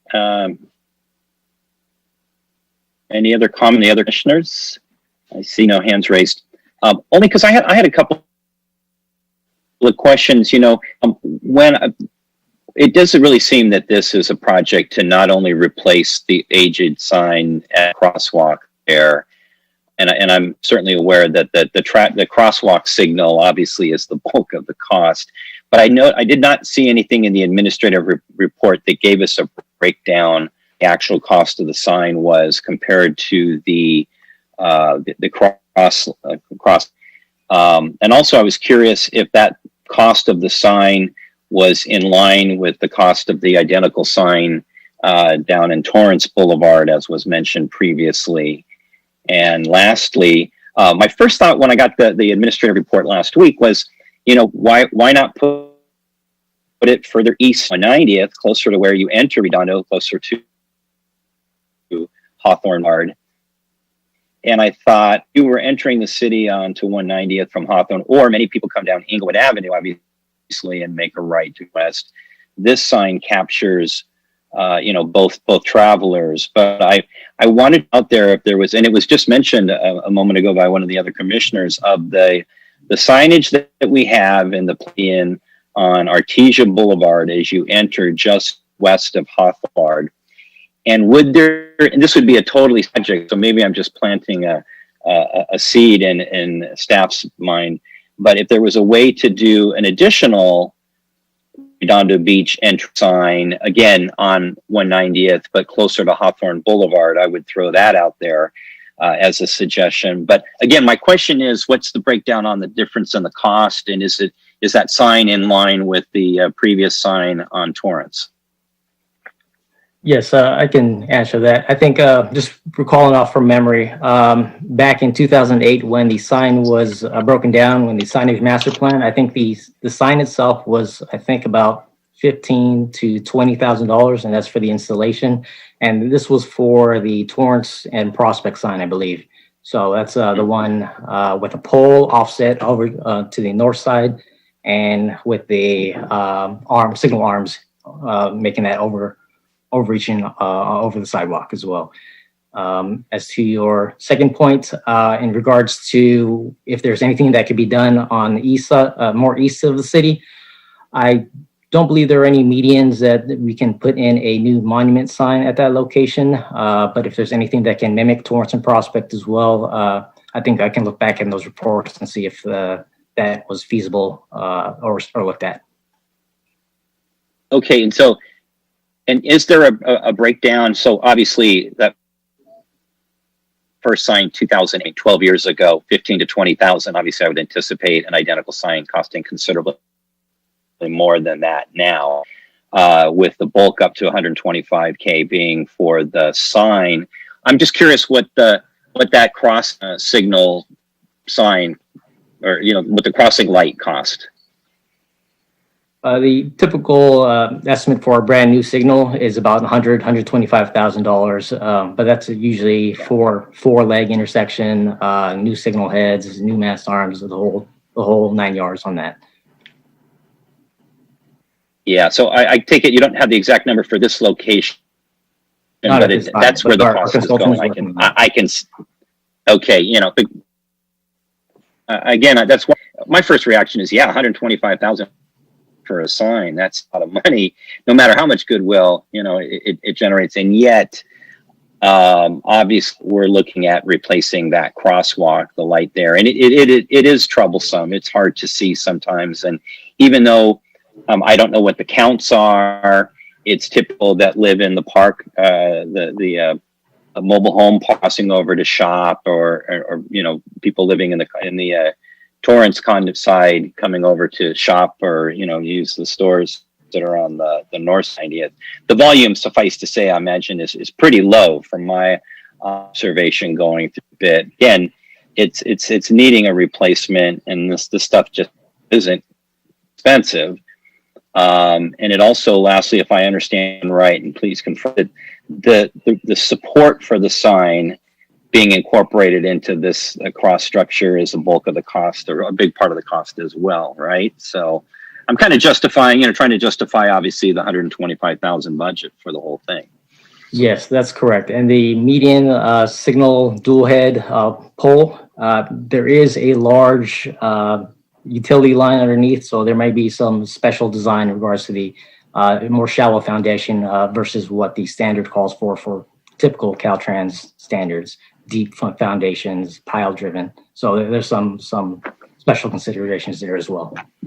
Chairperson Funabashi, let me add to that for you as well. I mean, early on, I looked at this before I handed this over to Daniel.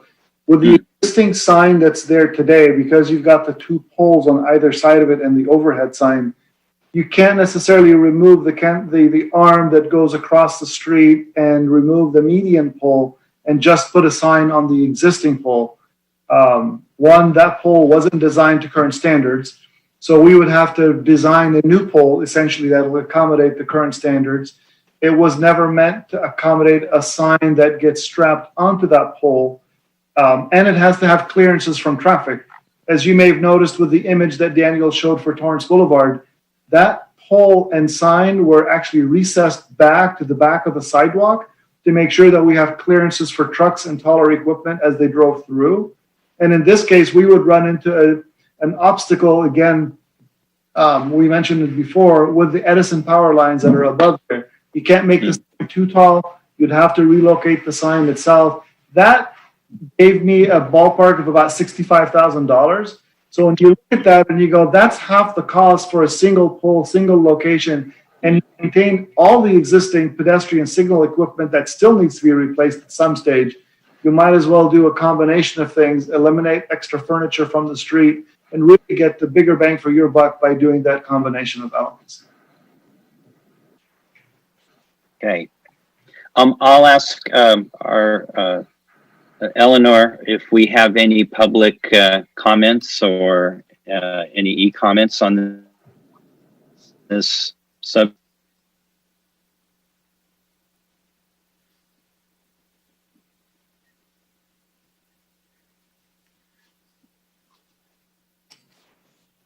I did a quick check on the comments and we don't have any. Oh, Gene. And Okay, thank you, Gene.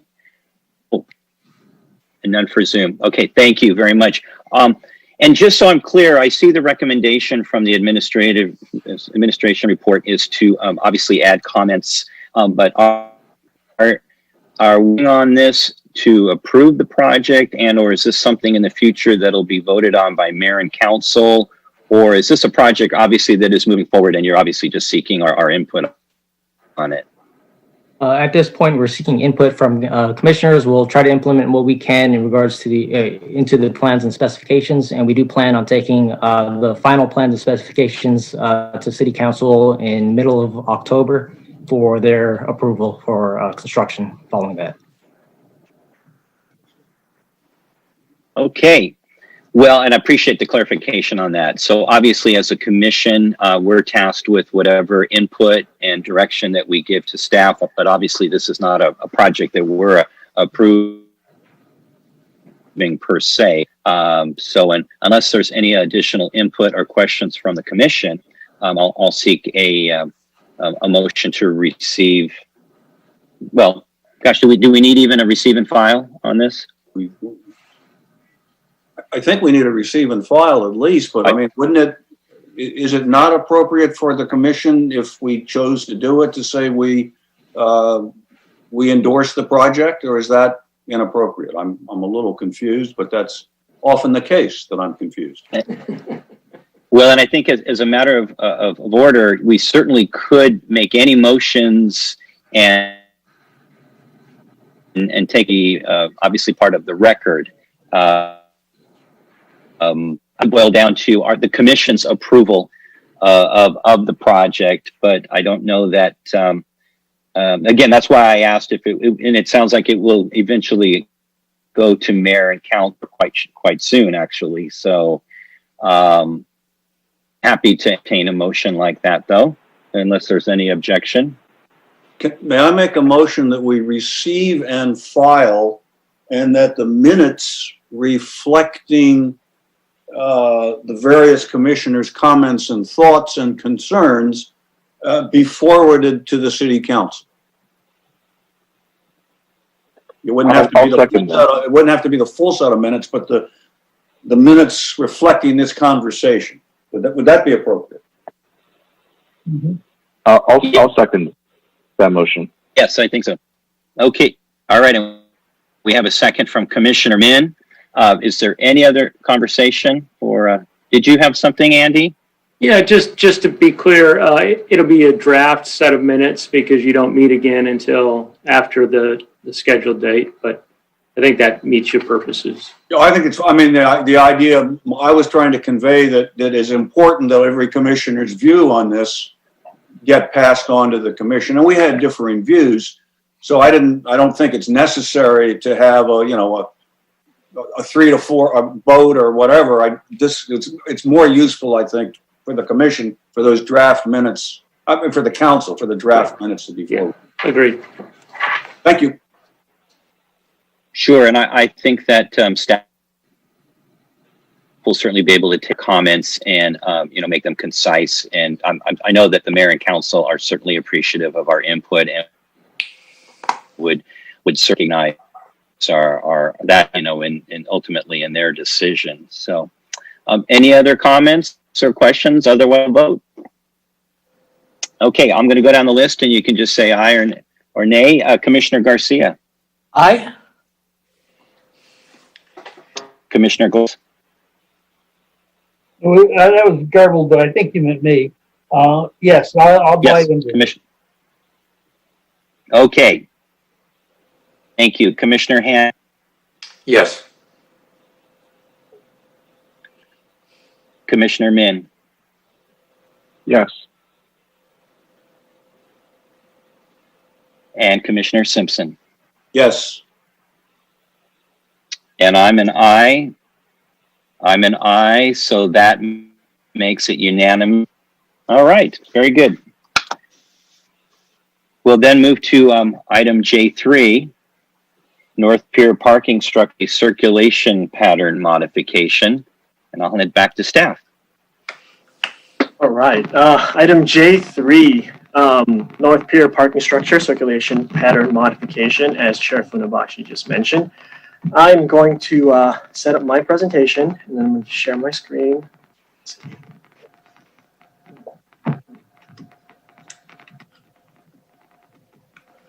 Okay.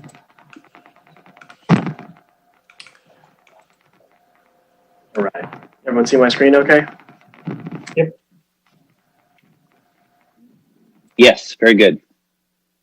Okay. All right. As previously mentioned, North Pier parking structure circulation pattern modification. This is my presentation. So this was initially brought forth. This was an item that was initially brought forth to staff by business owners within the pier area as they requested staff consider possibly modifying the traffic circulation pattern in the North Pier parking structure from the existing counterclockwise movement to a clockwise movement. This requested modification would permit motorists essentially from entering the parking area to travel straight and begin circulating through the area, essentially the top or the ground floor in a counterclockwise motion, as opposed to entering and then veering right and then essentially, and I'll show kind of a map of exactly what I'm talking about, but it just, the request initially was from the business and pier, the business tenants along the pier in the harbor area that were looking for circulation changes. So in order to kind of get this moving, staff received input from the business owners. We conducted a field survey to collect data and verify basically the feasibility of some different alternatives. Both the existing conditions alternative and the requested traffic circulation patterns alternative does have both very different advantages and disadvantages when they're compared to each other. So just real quick, a couple primary things to keep in mind. And of course, that staff kept in mind when determining which circulation pattern to use. It was trying to assess the convenience of access to many different parking stalls, was trying to limit the number of conflict points, essentially reduce points of conflict and enhance safety, ease of access to all the parking stalls and all the levels, and of course, convenience when entering and exiting the site. So just a quick I guess footnote is regardless of which circulation pattern is approved to be forwarded to the city council, the regulatory signs, the guide signs, the payment markings, or channelizers will be recommended to provide enhanced direction to the motorists. So what we have here is just generally kind of an aerial view of the North Pier parking structure. It's located immediately south of the intersection of Harbor and Pacific Avenue, and of course it takes access from this intersection at Harbor and Pacific Avenue. It consists of an uncovered parking area and a covered parking area. So the uncovered parking area is on the north side. The covered parking area is on the south side. Other than this access, there's no other access, outside vehicular access to the covered portion. So you have to essentially travel through the uncovered portion to access the covered portion. Access to lower level parking is available kind of on the northwest side of this aerial here. Arrow through this ramp would take you to the lower levels. So what we have here is kind of the existing traffic circulation pattern. As you can see, it is counterclockwise. So vehicles will enter the lot, they'll veer right, and then either turn left to find parking traveling south and kind of making their way towards the covered parking area, or they would turn right to access the ramp and then to basically make their way down to the lower parking level. The parking that's available is 90-degree parking stalls. Vehicles exiting the parking area, as mentioned before. Motorists that are looking to continue for a parking stall. So the way that the circulation works is once they enter, what's going on is the business tenants and the pier tenants, their main issue is that based on this circulation, a lot of the vehicles are essentially just veering right and then automatically making their way towards the lower levels. And so sometimes there's not enough parking that's available, and they're completely unaware that there's this entire north level that's uncovered and covered with all this parking available. And they just, just based on the current circulation, they're not utilizing all the available parking to its full capacity. So the first recommendation actually is, should we decide to stick with the existing circulation pattern? It's just kind of add additional signage, if you will, to really remind drivers and let drivers know that once they enter the site and they veer right, as this sign here shows is that there is additional parking on the left side. Currently, those guide signs do not exist. And so this alternative is more of providing, not modifying the circulation, but providing additional signage to really show drivers, look, you can make a left to find additional parking on the top level, or you can make your way right, essentially, to lower level parking. Some of the advantages, this maintains the current circulation pattern. So that we're not trying to confuse drivers by now changing the pattern, because one of the concerns may be that the entire parking structure as a whole operates in a counterclockwise motion, and so we're maintaining that. We're trying to make sure we're not trying to provide any additional confusion. This allows quick access to underground parking spaces.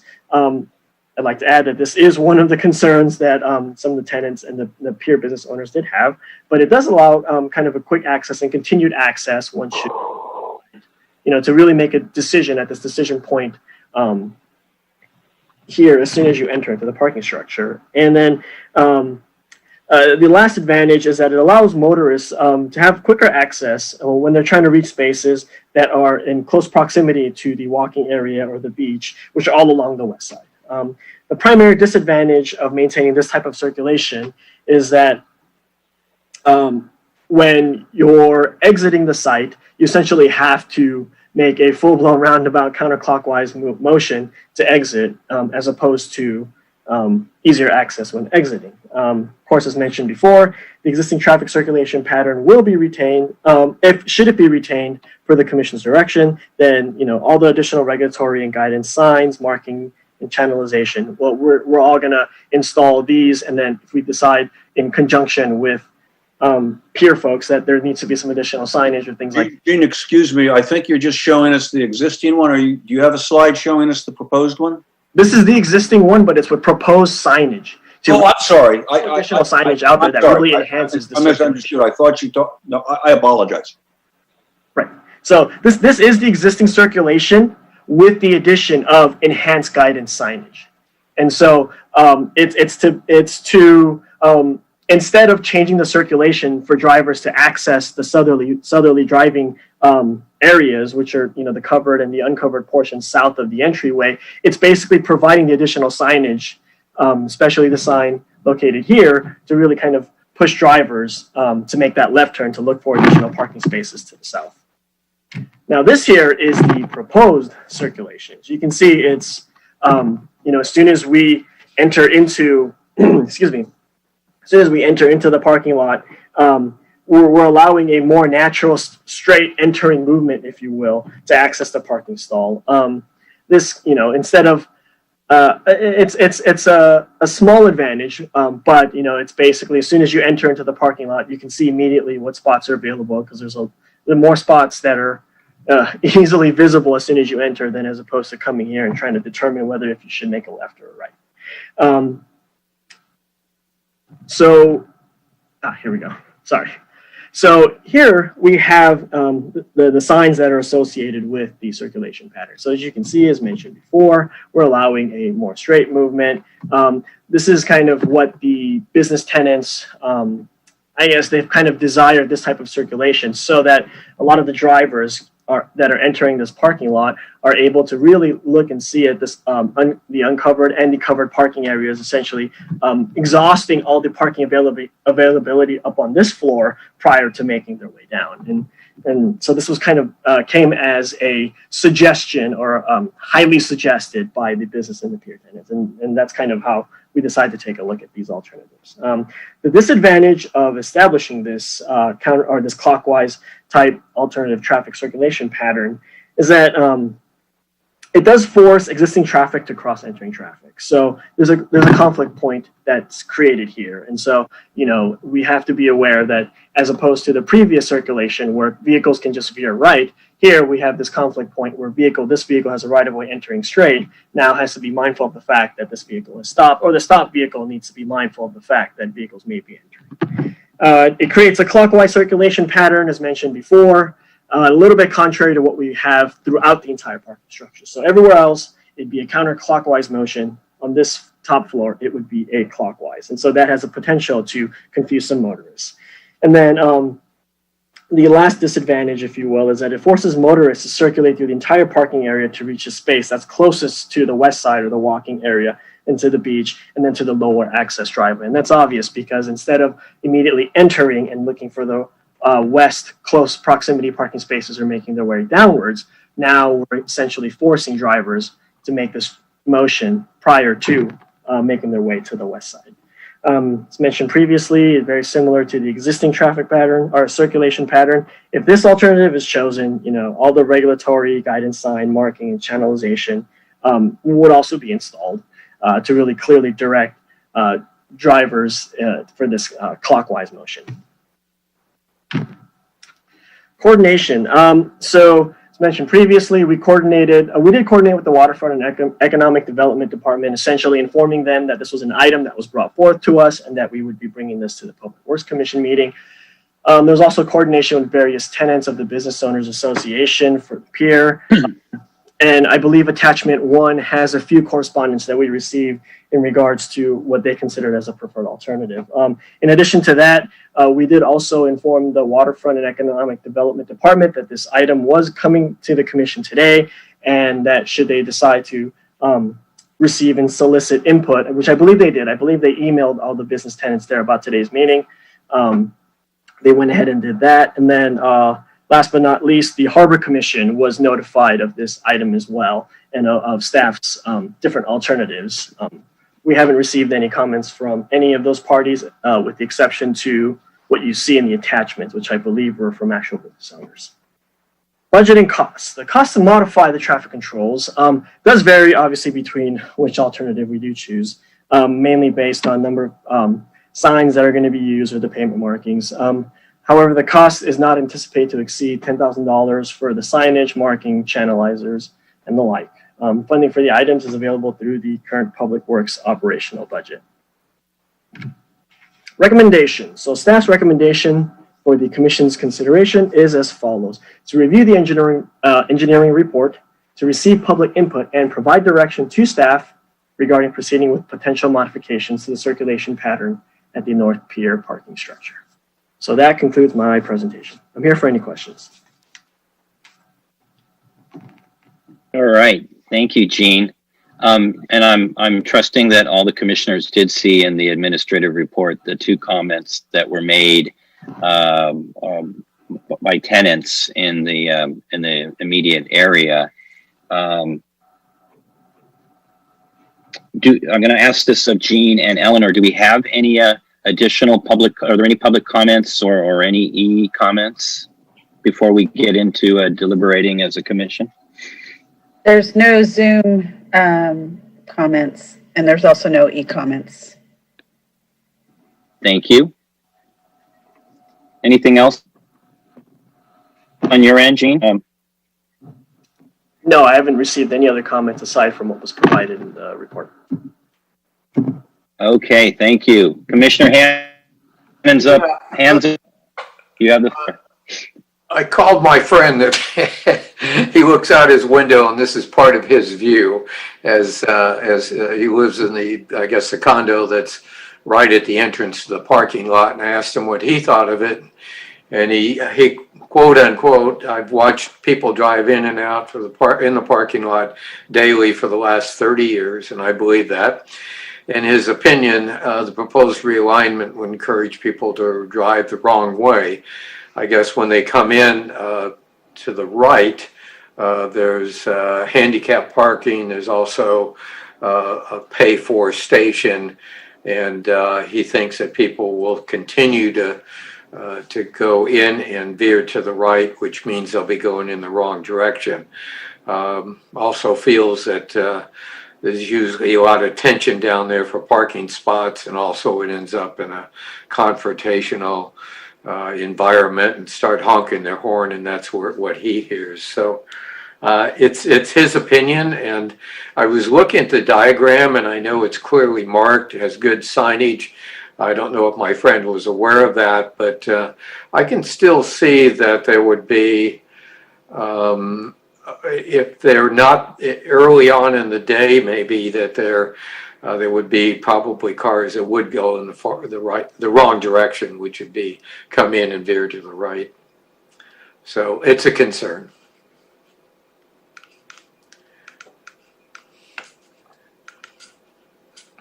Commissioner Simpson and then Commissioner Glass. I mean, it seems to me that if you have a parking garage that essentially the rest of it operates in a counterclockwise direction, that if you take the top deck and have it go counterclockwise, you're going to confuse a lot of people. And you also, I thought, create a point there where you really have a conflict point that you don't now have. I mean, that's when the incoming traffic would go and then come around, and then to exit would have to cross incoming traffic. So I think you raise serious safety questions if you go with the proposed change. I do think that no matter what is done, it's absolutely essential that the different signage be put in, and that would help everything generally overall. Is part of the issue now that people are reluctant to go back in under the roof portion? Yes, and I don't know if I would call it reluctance. I think it's their general inclination is to immediately just go towards that lower level, and it's basically when all that parking, my understanding, at least from what I've heard, is that when a lot of that lower level parking is occupied, it's either a lot of the drivers are just down there scrambling to find parking spaces, unaware that there's a whole level above them that they can be using. And so I think, having driven in there, I mean, my choice was always, if I could, I'd try to get closer, and I thought I might do that on the lower level, and I didn't bother to explore the upper. But you might also help people understand that there's more parking back in the roofed over section with appropriate signage. And I really think you've got a problem if you create that point of conflict by going in a counterclockwise direction. I'm sorry, in a clockwise direction. The current counterclockwise, I think, is the way to go with additional signage. Thank you. And Commissioner Glass. What Commissioner Simpson said, all of that, I agree. I do have a question though, and that is in general for the parking structure and maybe the other parking structure too. Are there any plans to put in parking space sensors such are being put in at the Manhattan Village Mall so you know where the vacant slots are? You know, they're electronic signage. It tells you there are so many spots that are vacant and even has a green light hanging over it or something. Yeah, so fully understand the technology, but I don't believe we have anything in place or any anticipation of that type of parking sensor technology to remind or to let drivers be aware of available spaces. Okay, but someday we're also going to be redoing the parking lots, right? And the parking structures because of the failing concrete. Someday.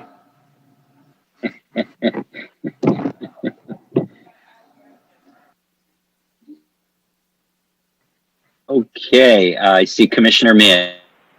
You have the floor. Yeah, thank you. Yeah, I tend to agree with Commissioner Simpson and Glass that the current circulation is probably better, and the additional signage would actually do a great deal in helping everything just operate better. The conflict point at the exit there, I can totally see on a busy weekend or something, someone just waiting for a parking spot near the entrance and just clogging up the entire thing, both the entry and exit, because of that one particular conflict point at the entrance there, which I've been part of myself multiple times in other parking lots.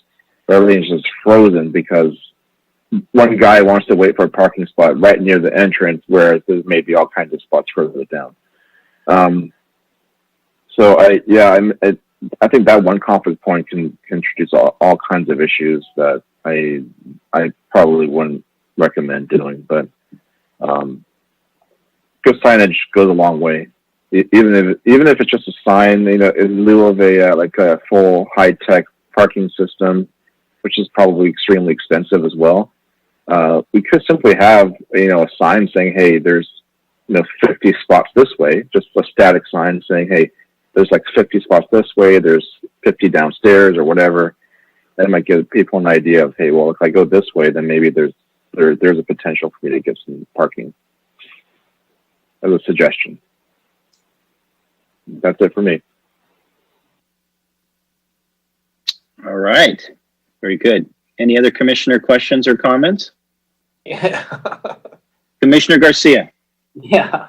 I hate to, be contrary to what everybody's saying, but I think that that clockwise pattern actually makes more sense. But with Commissioner Min's idea of like putting some kind of a sign saying, how many spaces are available in the parking lot, I don't know how expensive that would be to put one of those things in there, like going to Santa Monica Mall, before you go in, it tells you how many parking spaces are available. But without doing that, it seems like if you do this clockwise pattern, it would fill up the spaces a little better. And it seems like traffic wise, it makes more sense if you haven't been there, in the past. And so, and plus, right now when you come in, you basically have to make a lot of decisions when you come into the parking lot. You make that right, and then you don't know whether to go left or right, and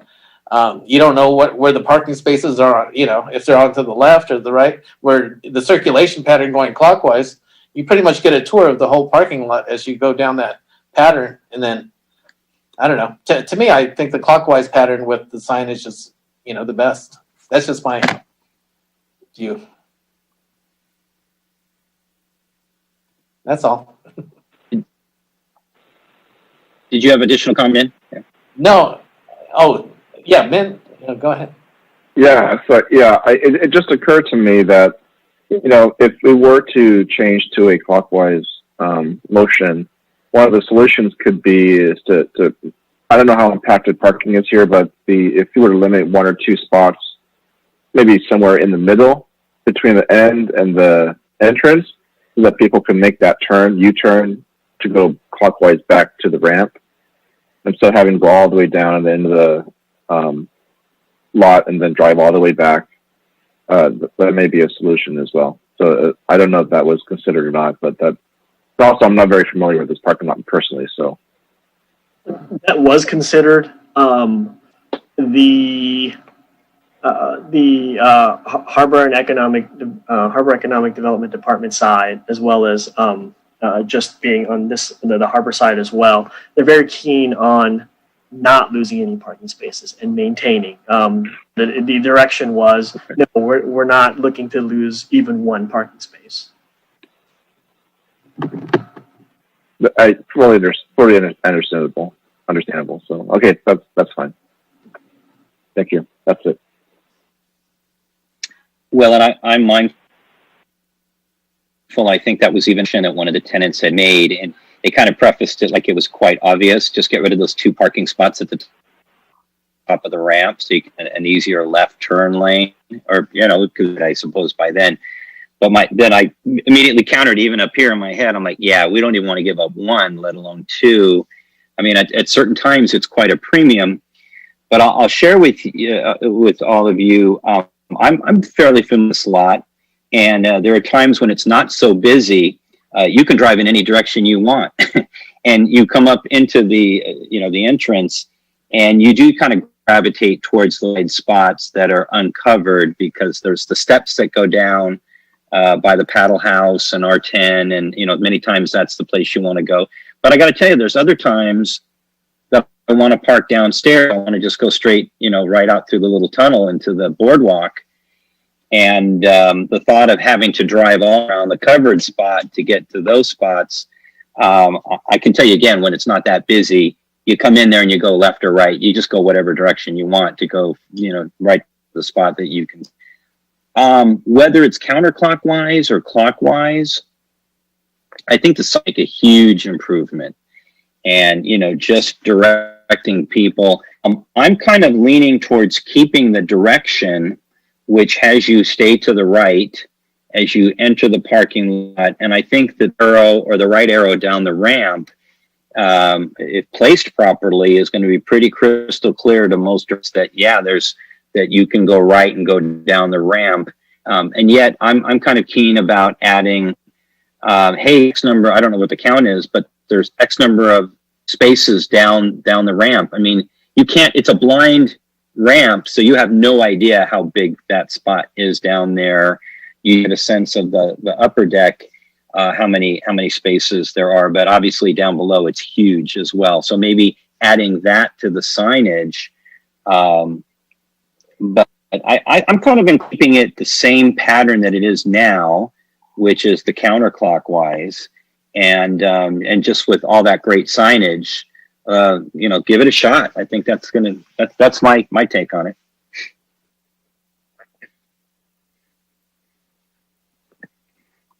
So unless we have any other comments or input from the commission, I think that we should, as a commission, obviously look for a motion and a vote on which the two with the signage that we prefer. I saw Commissioner Simpson's hand go up. I would move that the commission recommend that the current flow of traffic be maintained, but all the necessary signage be added to make that current traffic flow much more efficient and understandable.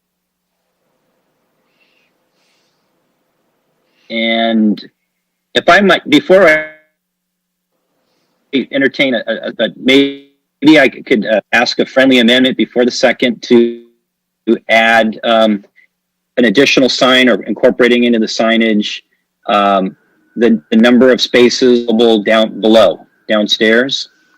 How does that sound? How about, do you mean the number of spaces downstairs and the number of spaces available under the roof? Absolutely. Why not have 243 spaces if you turn left, and 239 if you turn right, whatever the number is. That makes sense to me. Gladly to accept that amendment. All right. And we're looking for a second. I saw Commissioner Glass's hand go up.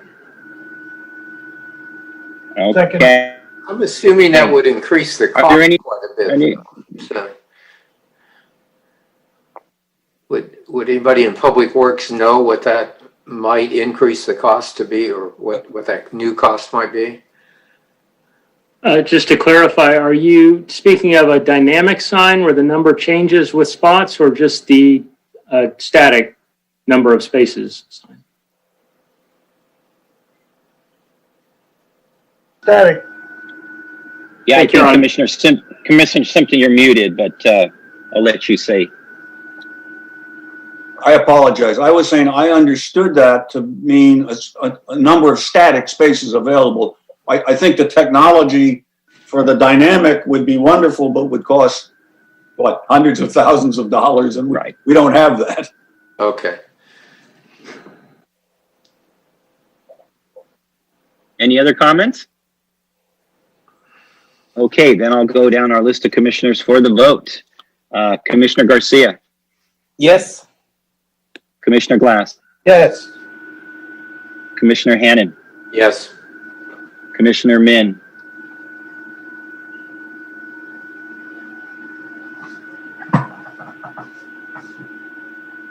I saw a nod. Is that an aye, Commissioner Min? Okay. And Commissioner Simpson. Yes. All right, and I'm an aye, so that's unanimous for the existing circulation pattern with the addition as noted. All right, very good. Well, we then now get to our last item, which is J4, and that's Catalina Avenue at Emerald Street, Catalina Avenue at Garnet Street, the bike path traffic controls. So I'll hand it back to staff.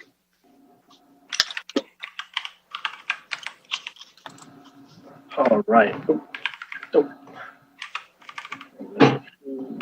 All right. Item 8-4, also the last item on tonight's Public Works Commission meeting, is the Catalina Avenue and Emerald Street, Garnet Street bike path signage.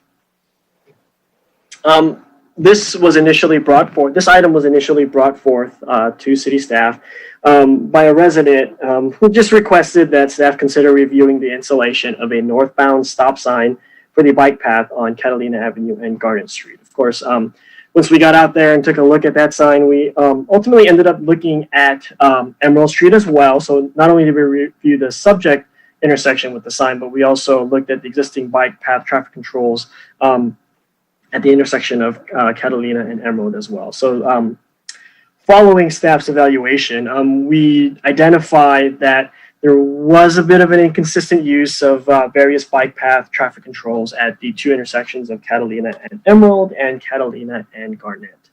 Some of the traffic controls were either considered to be obsolete or just non-compliant with the current California MUTCD. So to enhance motorist, bicyclist, pedestrian awareness and interaction at the intersection areas, a number of traffic control modifications were identified, and they mainly had to do with installing signs. So replacing the non-standard stop signs that were existing with California MUTCD compliant stop signs, installing new bike path stop signs, installing shared use path restriction signs, and then obviously as part of all that, any signs that were obsolete or older or quote unquote non-compliant, if you will, were removed. So I'd like to point out that field observations when we were out in the field did reveal that the bike path was in frequent use by the pedestrians, hence the recommendation for the shared path restriction signs. The bike path, though, as well as the on-street bike lanes, which I'll get into in the next segment, were utilized by numerous bicyclists. And, our field observations did show that the conflicts that were observed between the vehicles exiting the residential driveways and the bicyclists on the bike path were generally minimal. But of course, this didn't include any observations, because we didn't do any observations during a weekend or considerably more potential high use periods, such as summertime or things like that, especially now considering the whole COVID-19 situation. So Catalina Avenue from Pacific Avenue to Torrance Boulevard, there's two types of bicycle facilities. There's a Class 1 bike path on the west side of Catalina Avenue, which runs from Pacific Avenue north to Torrance Boulevard in the south. And of course, adjacent and to the east of the bike path, we have the pedestrian, sidewalk area. And then there's Class 2 bike lanes within Catalina Avenue. So we have the bike path on the far west, pedestrian access on the west, immediately adjacent to the Class 1 bike path.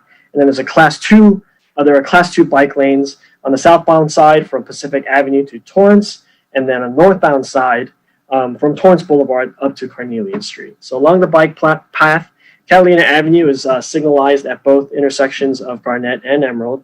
And at these subject intersections, the east legs, the west leg, the east leg of both intersections are public streets, while the west legs are driveways that provide access to the multi-unit residential developments. I believe they're Pacific Apartments, I believe.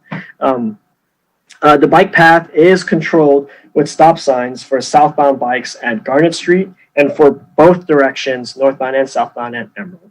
The southbound stop sign at Emerald Street is located approximately about 20 to 25 feet north of the intersection. Many of the existing bike path controls are considered to be inconsistent with the current California MUTCD. So I'm going to start off with the staff's recommendations for Catalina Avenue and Emerald Street. The bike path does have stop signs for both directions. However, as mentioned previously, they're not to be up to current California MUTCD standards. And so the first recommendation is to replace them to California MUTCD standards. Further, the southbound sign is located well in advance of the desired stopping location. I think I mentioned about 20 to 25 feet. And so this sign should be brought to be relocated closer to the intersection to basically enhance and increase effectiveness. Installing shared use path restriction signs for both those directions, north and southbound, especially at locations where the bike path and the sidewalk areas separate, We would recommend this in hopes that they would reduce the occurrence of pedestrians encroaching and enter into the bike path.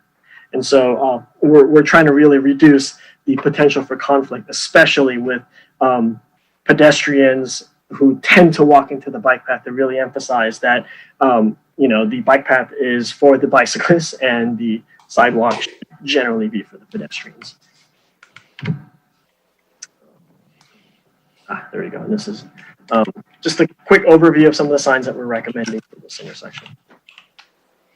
This is the intersection of Catalina Avenue and Garnett.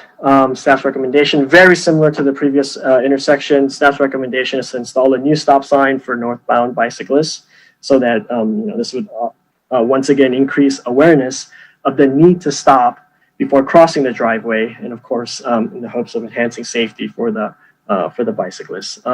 This sign is going to replace the existing bike route sign, which we believe it may not be necessary. So there's an existing bike route sign that may not be appropriate for this location. So we'll be replacing that.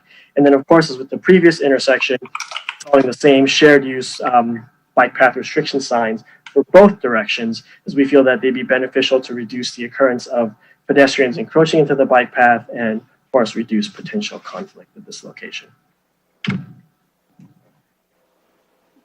Okay. Budget and cost. The cost to modify the signs is approximately $2,000, and the funding for the items, of course, is available through the Public Works operational budget. So the recommendation for this item is as follows. It's to review the engineering report, to receive public input and provide direction to staff regarding proceeding with potential modifications to bike path traffic controls at Catalina Avenue and Emerald Street and Garnett Street. This concludes my presentation. I'm available for any questions.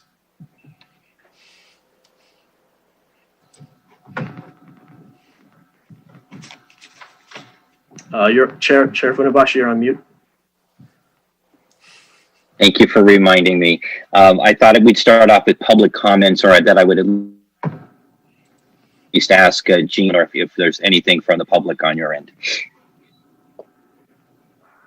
I have no public comments for Zoom. Thank you, Eleanor. Anything on your end, Jean? No, sir. No public comments. Okay, great. Then we'll dig right into deliberation. Mr. Hannon. Commissioner Hannon, you have the. Yeah, Gene, I had a couple questions for you. I live in that area, and I know that it's a Class 1 bike lane. I understand it's very historical too. At one point, I was suggesting we remove it, but there was a lot of pushback from the citizens. But anyway, I'm really happy to hear that we're updating the signs and making some improvements. And I really like the proposed PED bike sign that's, hopefully will communicate to people that they need to be on one side or the other if they're walking or riding their bike. I also noticed that between Emerald and Garnett on Catalina, there's a sign that says 15 miles an hour, which is way too fast, and I think it should be removed. I mean, with the speed bumps and everything on that historical bike path, I think most people would be, I wouldn't want them to go more than 10 miles an hour at the absolute most. So I would suggest we remove that. I do think that all the signs on both Garnett and Catalina definitely need to be upgraded. They're not even legible, and you probably know that when you went out and did the site survey. But I also wanted to bring up the fact that when I looked at the height of all those signs, some of them look like they're 10 feet above the ground, others look like they're 6. And I wanted to add that the height is really critical, because when you're on a bicycle, you're up a little bit higher. So a lot of the signs that I see down there right now, if a cyclist got too close to it, he'd probably be hit the sign, quite honestly.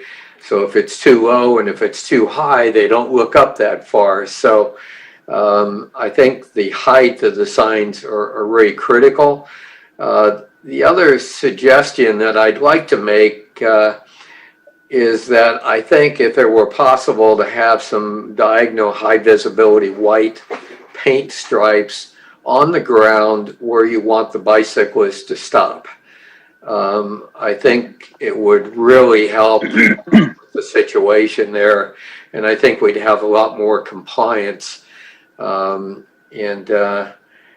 Also one more suggestion that I noticed at the Casa de la Amigo, which is a senior home, and they have 2 exits for a pedestrian, and both of those cross the same bike path that we're talking about.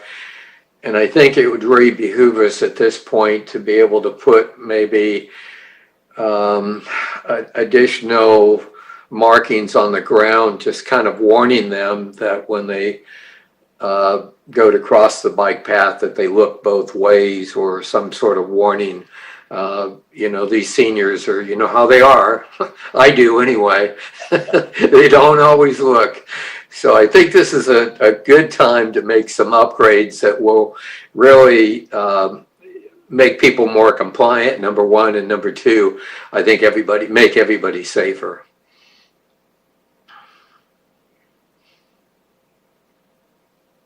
That's all I have. Okay, very good. Any other comments from the commission? Commissioner Simpson. Just very quickly, it looks to me like it's a well-needed upgrade of signage and very appropriate, and glad to see it being proposed. Very good. Any other comments? I would only piggyback that Commissioner Hannon said. I had a thought a moment ago of a limit line, not unlike a car would see in the street at a stop sign. And thank you for bringing that up. It seems just for a bicycle as it would be for a car. For the bicycle, like we said, move the sign closer to where they should be stopping, and a limit line so to stop. And also that the Casa Los Amigos, is there not a driveway and a light there as that on a green light, cars exiting, and that's kind of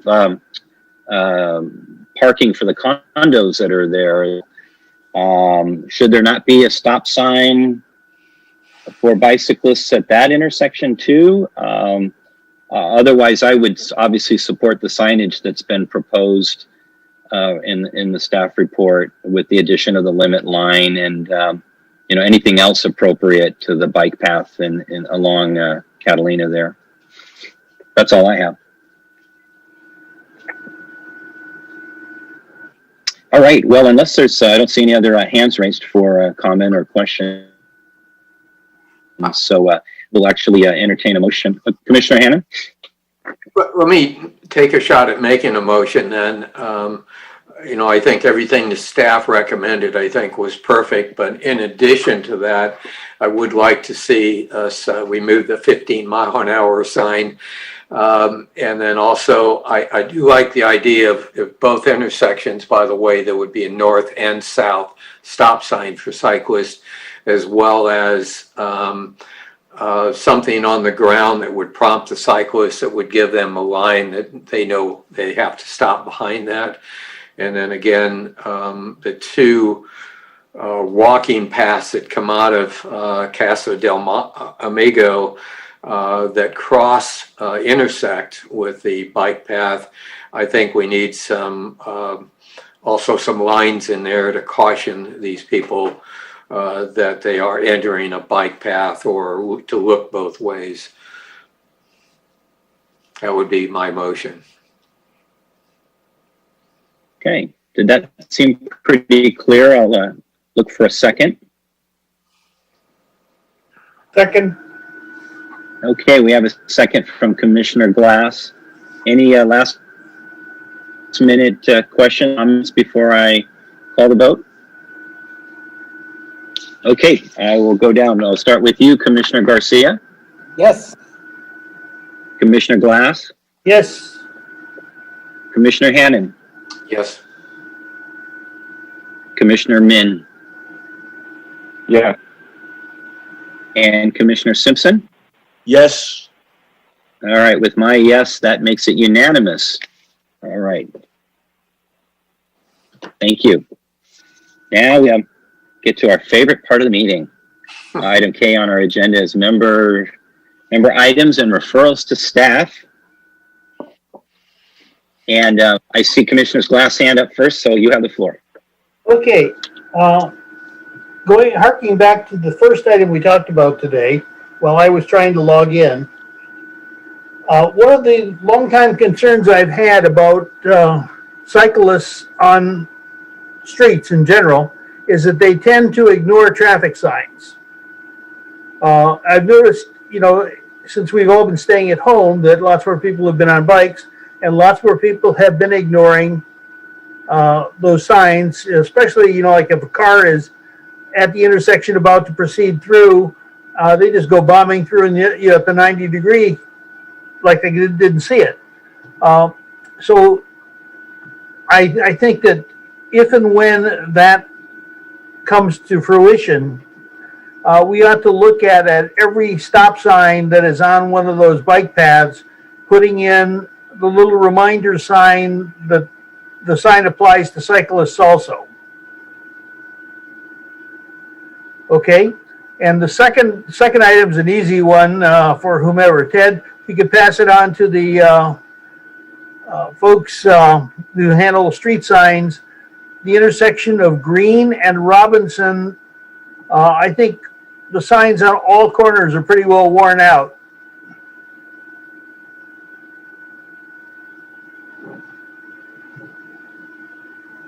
Okay, that's it.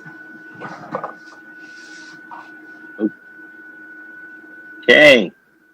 Thank you, Commissioner Glass. Do you have anything, Commissioner Garcia, for staff? No, I just want to agree with Commissioner Glass, but I live over there on the Esplanade, and and typically nobody obeys any laws. The pedestrians, bikes, cars, they're like, it's chaotic. But except for a couple of weeks ago when that Torrance car was parked in the red over there on C Street, then for those like 3 or 4 days, everybody was obeying the law on that corner, and so I don't know what it is, but just by a police car being parked there, I think everybody kind of obeys the law, and it's like being in the twilight zone for me. But I just wanted to say that there probably needs to be controls, but a police car sitting there actually does a pretty good job. But anyways, that's all I have to say.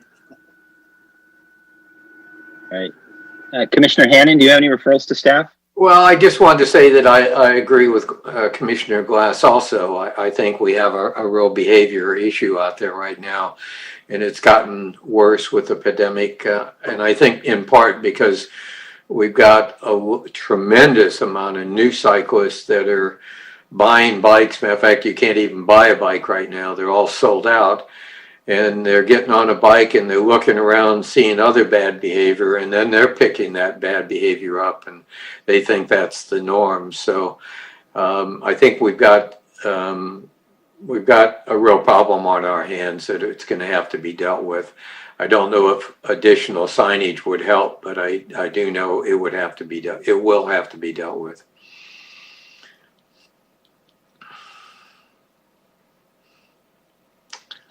Anything? Okay. Unless there's anything else, I'll direct it to Commissioner Min for any directions. Yeah, this may be just an inquiry, but I've been kind of curious about the city's pavement management plan. Specifically, I have received some comments from some neighbors and from other folk who live within Redondo, how the city decides what streets to resurface. Most recently, just in my neighborhood, resurfacing happened on Phelan and on McKay, just south of Grant. And I was thinking to myself just days before, these streets really need to be resurfaced. But then there's also a few blocks immediately adjacent, for example, on Phelan, which have significant distresses which weren't resurfaced. And I've heard similar comments from friends and neighbors around, and we have seen potholes being filled here and there. I'm sure as people are reporting them. I guess I'm just, maybe a future report to this commission on how those streets are selected, if there's a prioritization method, and you may already have that, and if you do, you could just email me a link, and that'd be totally fine. That's something that's been on my mind quite a bit. As I see ramps being upgraded throughout the city, it kind of signals to me, okay, you're probably thinking of going there and resurfacing at some point, and that's why the ramps are being upgraded. But it'd be nice to see kind of like a prioritized list or something, so I can share that with my neighbors and share that with the friends of mine who are asking these kinds of questions. Yeah, in response to that, if you don't mind, Commissioner Funabashi. Certainly. Mayor Funabashi, excuse me. We just actually went to the City Council with a report on this topic on September 15th. So if you haven't had a chance to read that administrative report, that can give you a good outline of the way we decide things. It is a complex with need and political need, available finances. And so that report will, and if you even watch the conversation, you might get some more insight. What we did this last go around in September was a 3-year follow-up to a fairly significant change in methodology that the council decided to go in 2017. So I can find you the date for those meetings and that staff report that can give you some additional background on that, and be happy to get that to you. But I'd suggest you read those first to get caught up in any of the commissioners who are interested. And if you still would like us to bring back a conversation about that, we can certainly do that. And I'll add to Andy's point. We went to council on the 15th of September. There was a presentation, there's an admin report, and I think you'll get to see that engagement. It also makes references to the prior 3 years when we brought in this new cycle, if you will, for residential street rehab, which was originally years ago based on a 10-year resurfacing of residential streets that wound up taking 17 or 18 years in total. So, Commissioner Ben, I do recommend you go through that, watch it, and by all means contact me or Andy for some follow-up afterwards. Yeah, that's perfect timing. Then I'll try to find those. I'll try to watch that council meeting as well and read those reports. That would be very helpful. Thank you. And I can always forward any further questions to you guys later. I saw Commissioner Glass's hand. Okay, thank you. Thank you, Commissioner Min. I saw Commissioner Glass. Did you have a quick comment? Yeah, I did. There was sort of an add-on to that, and that is that it would be nice if periodically we were told the status of major projects that are going on. For example, the long-term project at Inglewood and Manhattan Beach Boulevard, when is that thing going to get done and be gone? Or we had the one that was at PCH and Torrance for a long time. Fortunately that is now finished. But is there some way we can arrange for some regular, information on that? I appreciate that you've recognized our consistency in these. So, well, you are giving us a regular update quarterly, aren't you? We are, and we had actually had it on the agenda for tonight, but with 4 other items, and this being a special meeting, we decided to defer it until October meeting. So, okay, you should see it next time. Right, and staff provides 2 separate updates. The first update, which was per the commission's request, which is the status of the city council's responses to the commission's recommendations. And then separate of that, as Andy mentioned, we'll be bringing forth kind of a CIP update of all the projects that a lot of our project managers are currently working on. And that's currently slated for the next meeting. And I'll just add that Commissioner Glass, it's not dead. It'll be coming forward. Thanks. Yeah, right. Commissioner Hannon, I see your hand up, and then I'll go to Commissioner Simpson for his referral. Yeah, I just wanted to clarify. So are we going back and meeting every month now, or I know in some commissions they meet every other month, and so I'm just trying to lay out my busy schedule to year end. What will it be? Do we know? Our schedule is to meet on even months, and that's why the September meeting was a special meeting. But our regular meetings are on even months, so the fourth Monday of even months. Okay, thank you. Until the end of the year. So Two more this year. reduce the number of meetings then. Correct. And I assume that's because the budget's been blown because of the COVID-19. That's right. That was the, I think, the initiative to reduce a number of the commission's meeting schedules. So All right, Commissioner Simpson, you have the floor. very quickly, there has been a bunch of repaving up here in the north end of Redondo. And I think there was some concern about lack of notification, and I think people were getting back to the contractors. I know Councilman Horvath was very active in that. But there is at the corner of Harkness and Grant on the north side there was a handicapped updated thing done to the curb. They cut down and put in the rubber mat, and they did all the work except putting pavement around it. And that was I don't know if it's the same contractor, but there were signs there suggesting that there should be no parking on certain days. And I assumed that would be that the job would be finished and that would be paved around the curb. And, it didn't happen. Nothing showed up on the days that the signs were there, which was like the 20th or something. They've paved the other side of the street on Harkness going south of Grant, but it just looks to me like somebody forgot that there's a little bit of work to be done at the corner of Harkness on Grant. It would be the east corner. Commissioner Simpson. Maybe it's a different contractor. I'm not sure, but I'll help with that, and Andy can complement as needed.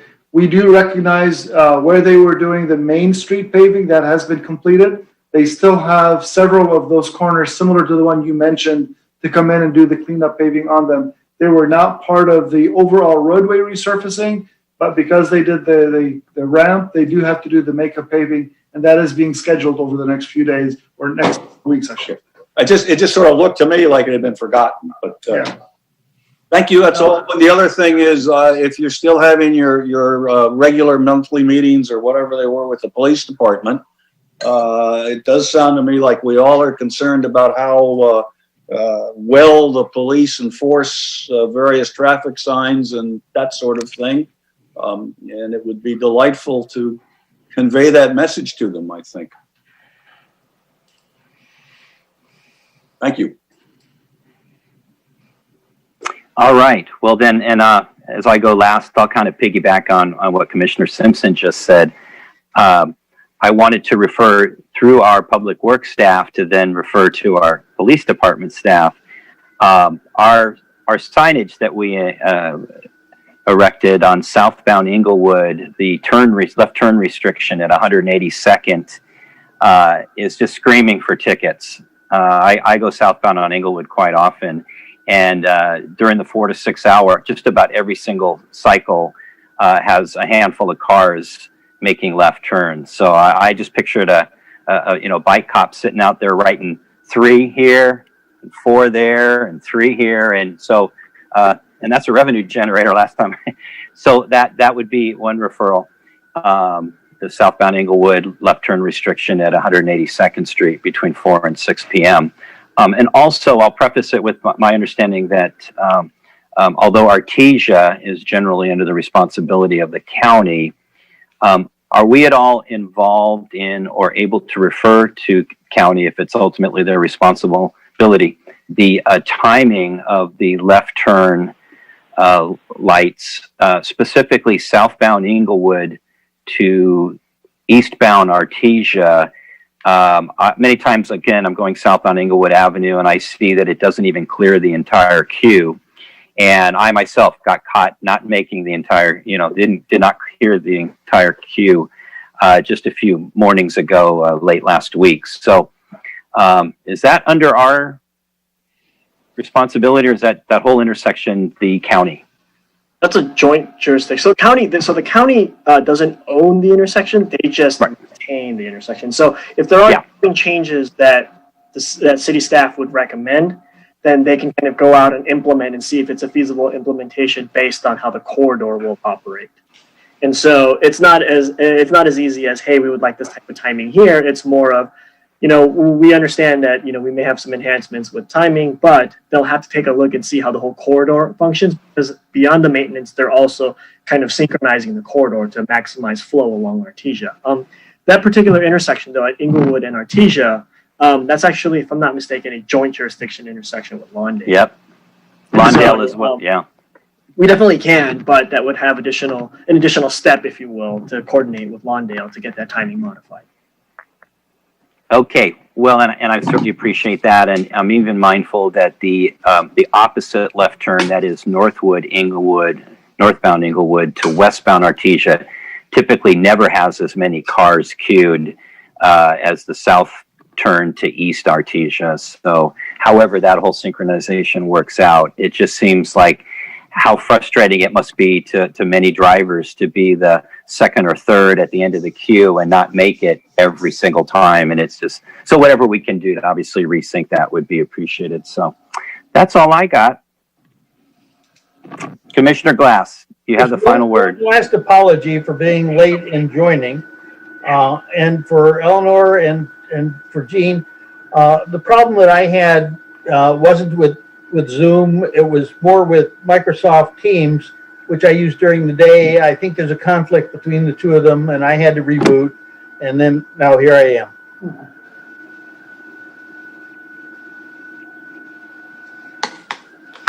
Okay, well, thank you, Commissioner Glass. Does anyone else have any comments or questions before we adjourn? I have to make a motion. All right, then seeing none, I will entertain a motion to adjourn. It's 9. Okay, so I have Commissioner Glass's hand went up. Do I have? I'll make a motion to adjourn. Okay. I'll second it. And we have a second by Commissioner Hannan. Thank you. It's 8:45. All those in favor? I'll say Commissioner Garcia. Aye. Commissioner Glass. Aye. Commissioner Hannan. Aye. Commissioner Min. Aye. Commissioner Simpson. Aye, and then I'm going to go get a drink. All right, and with my eye, we have been unanimous the entire evening. So, Chairperson Funabashi, just for your correction, it is 9:45, not 8:45. Oh, nice. For the record, and we're good to go. Thank you. Everybody. It's 9:45. Thank you. But who's counting? Yes. Good night. Have a good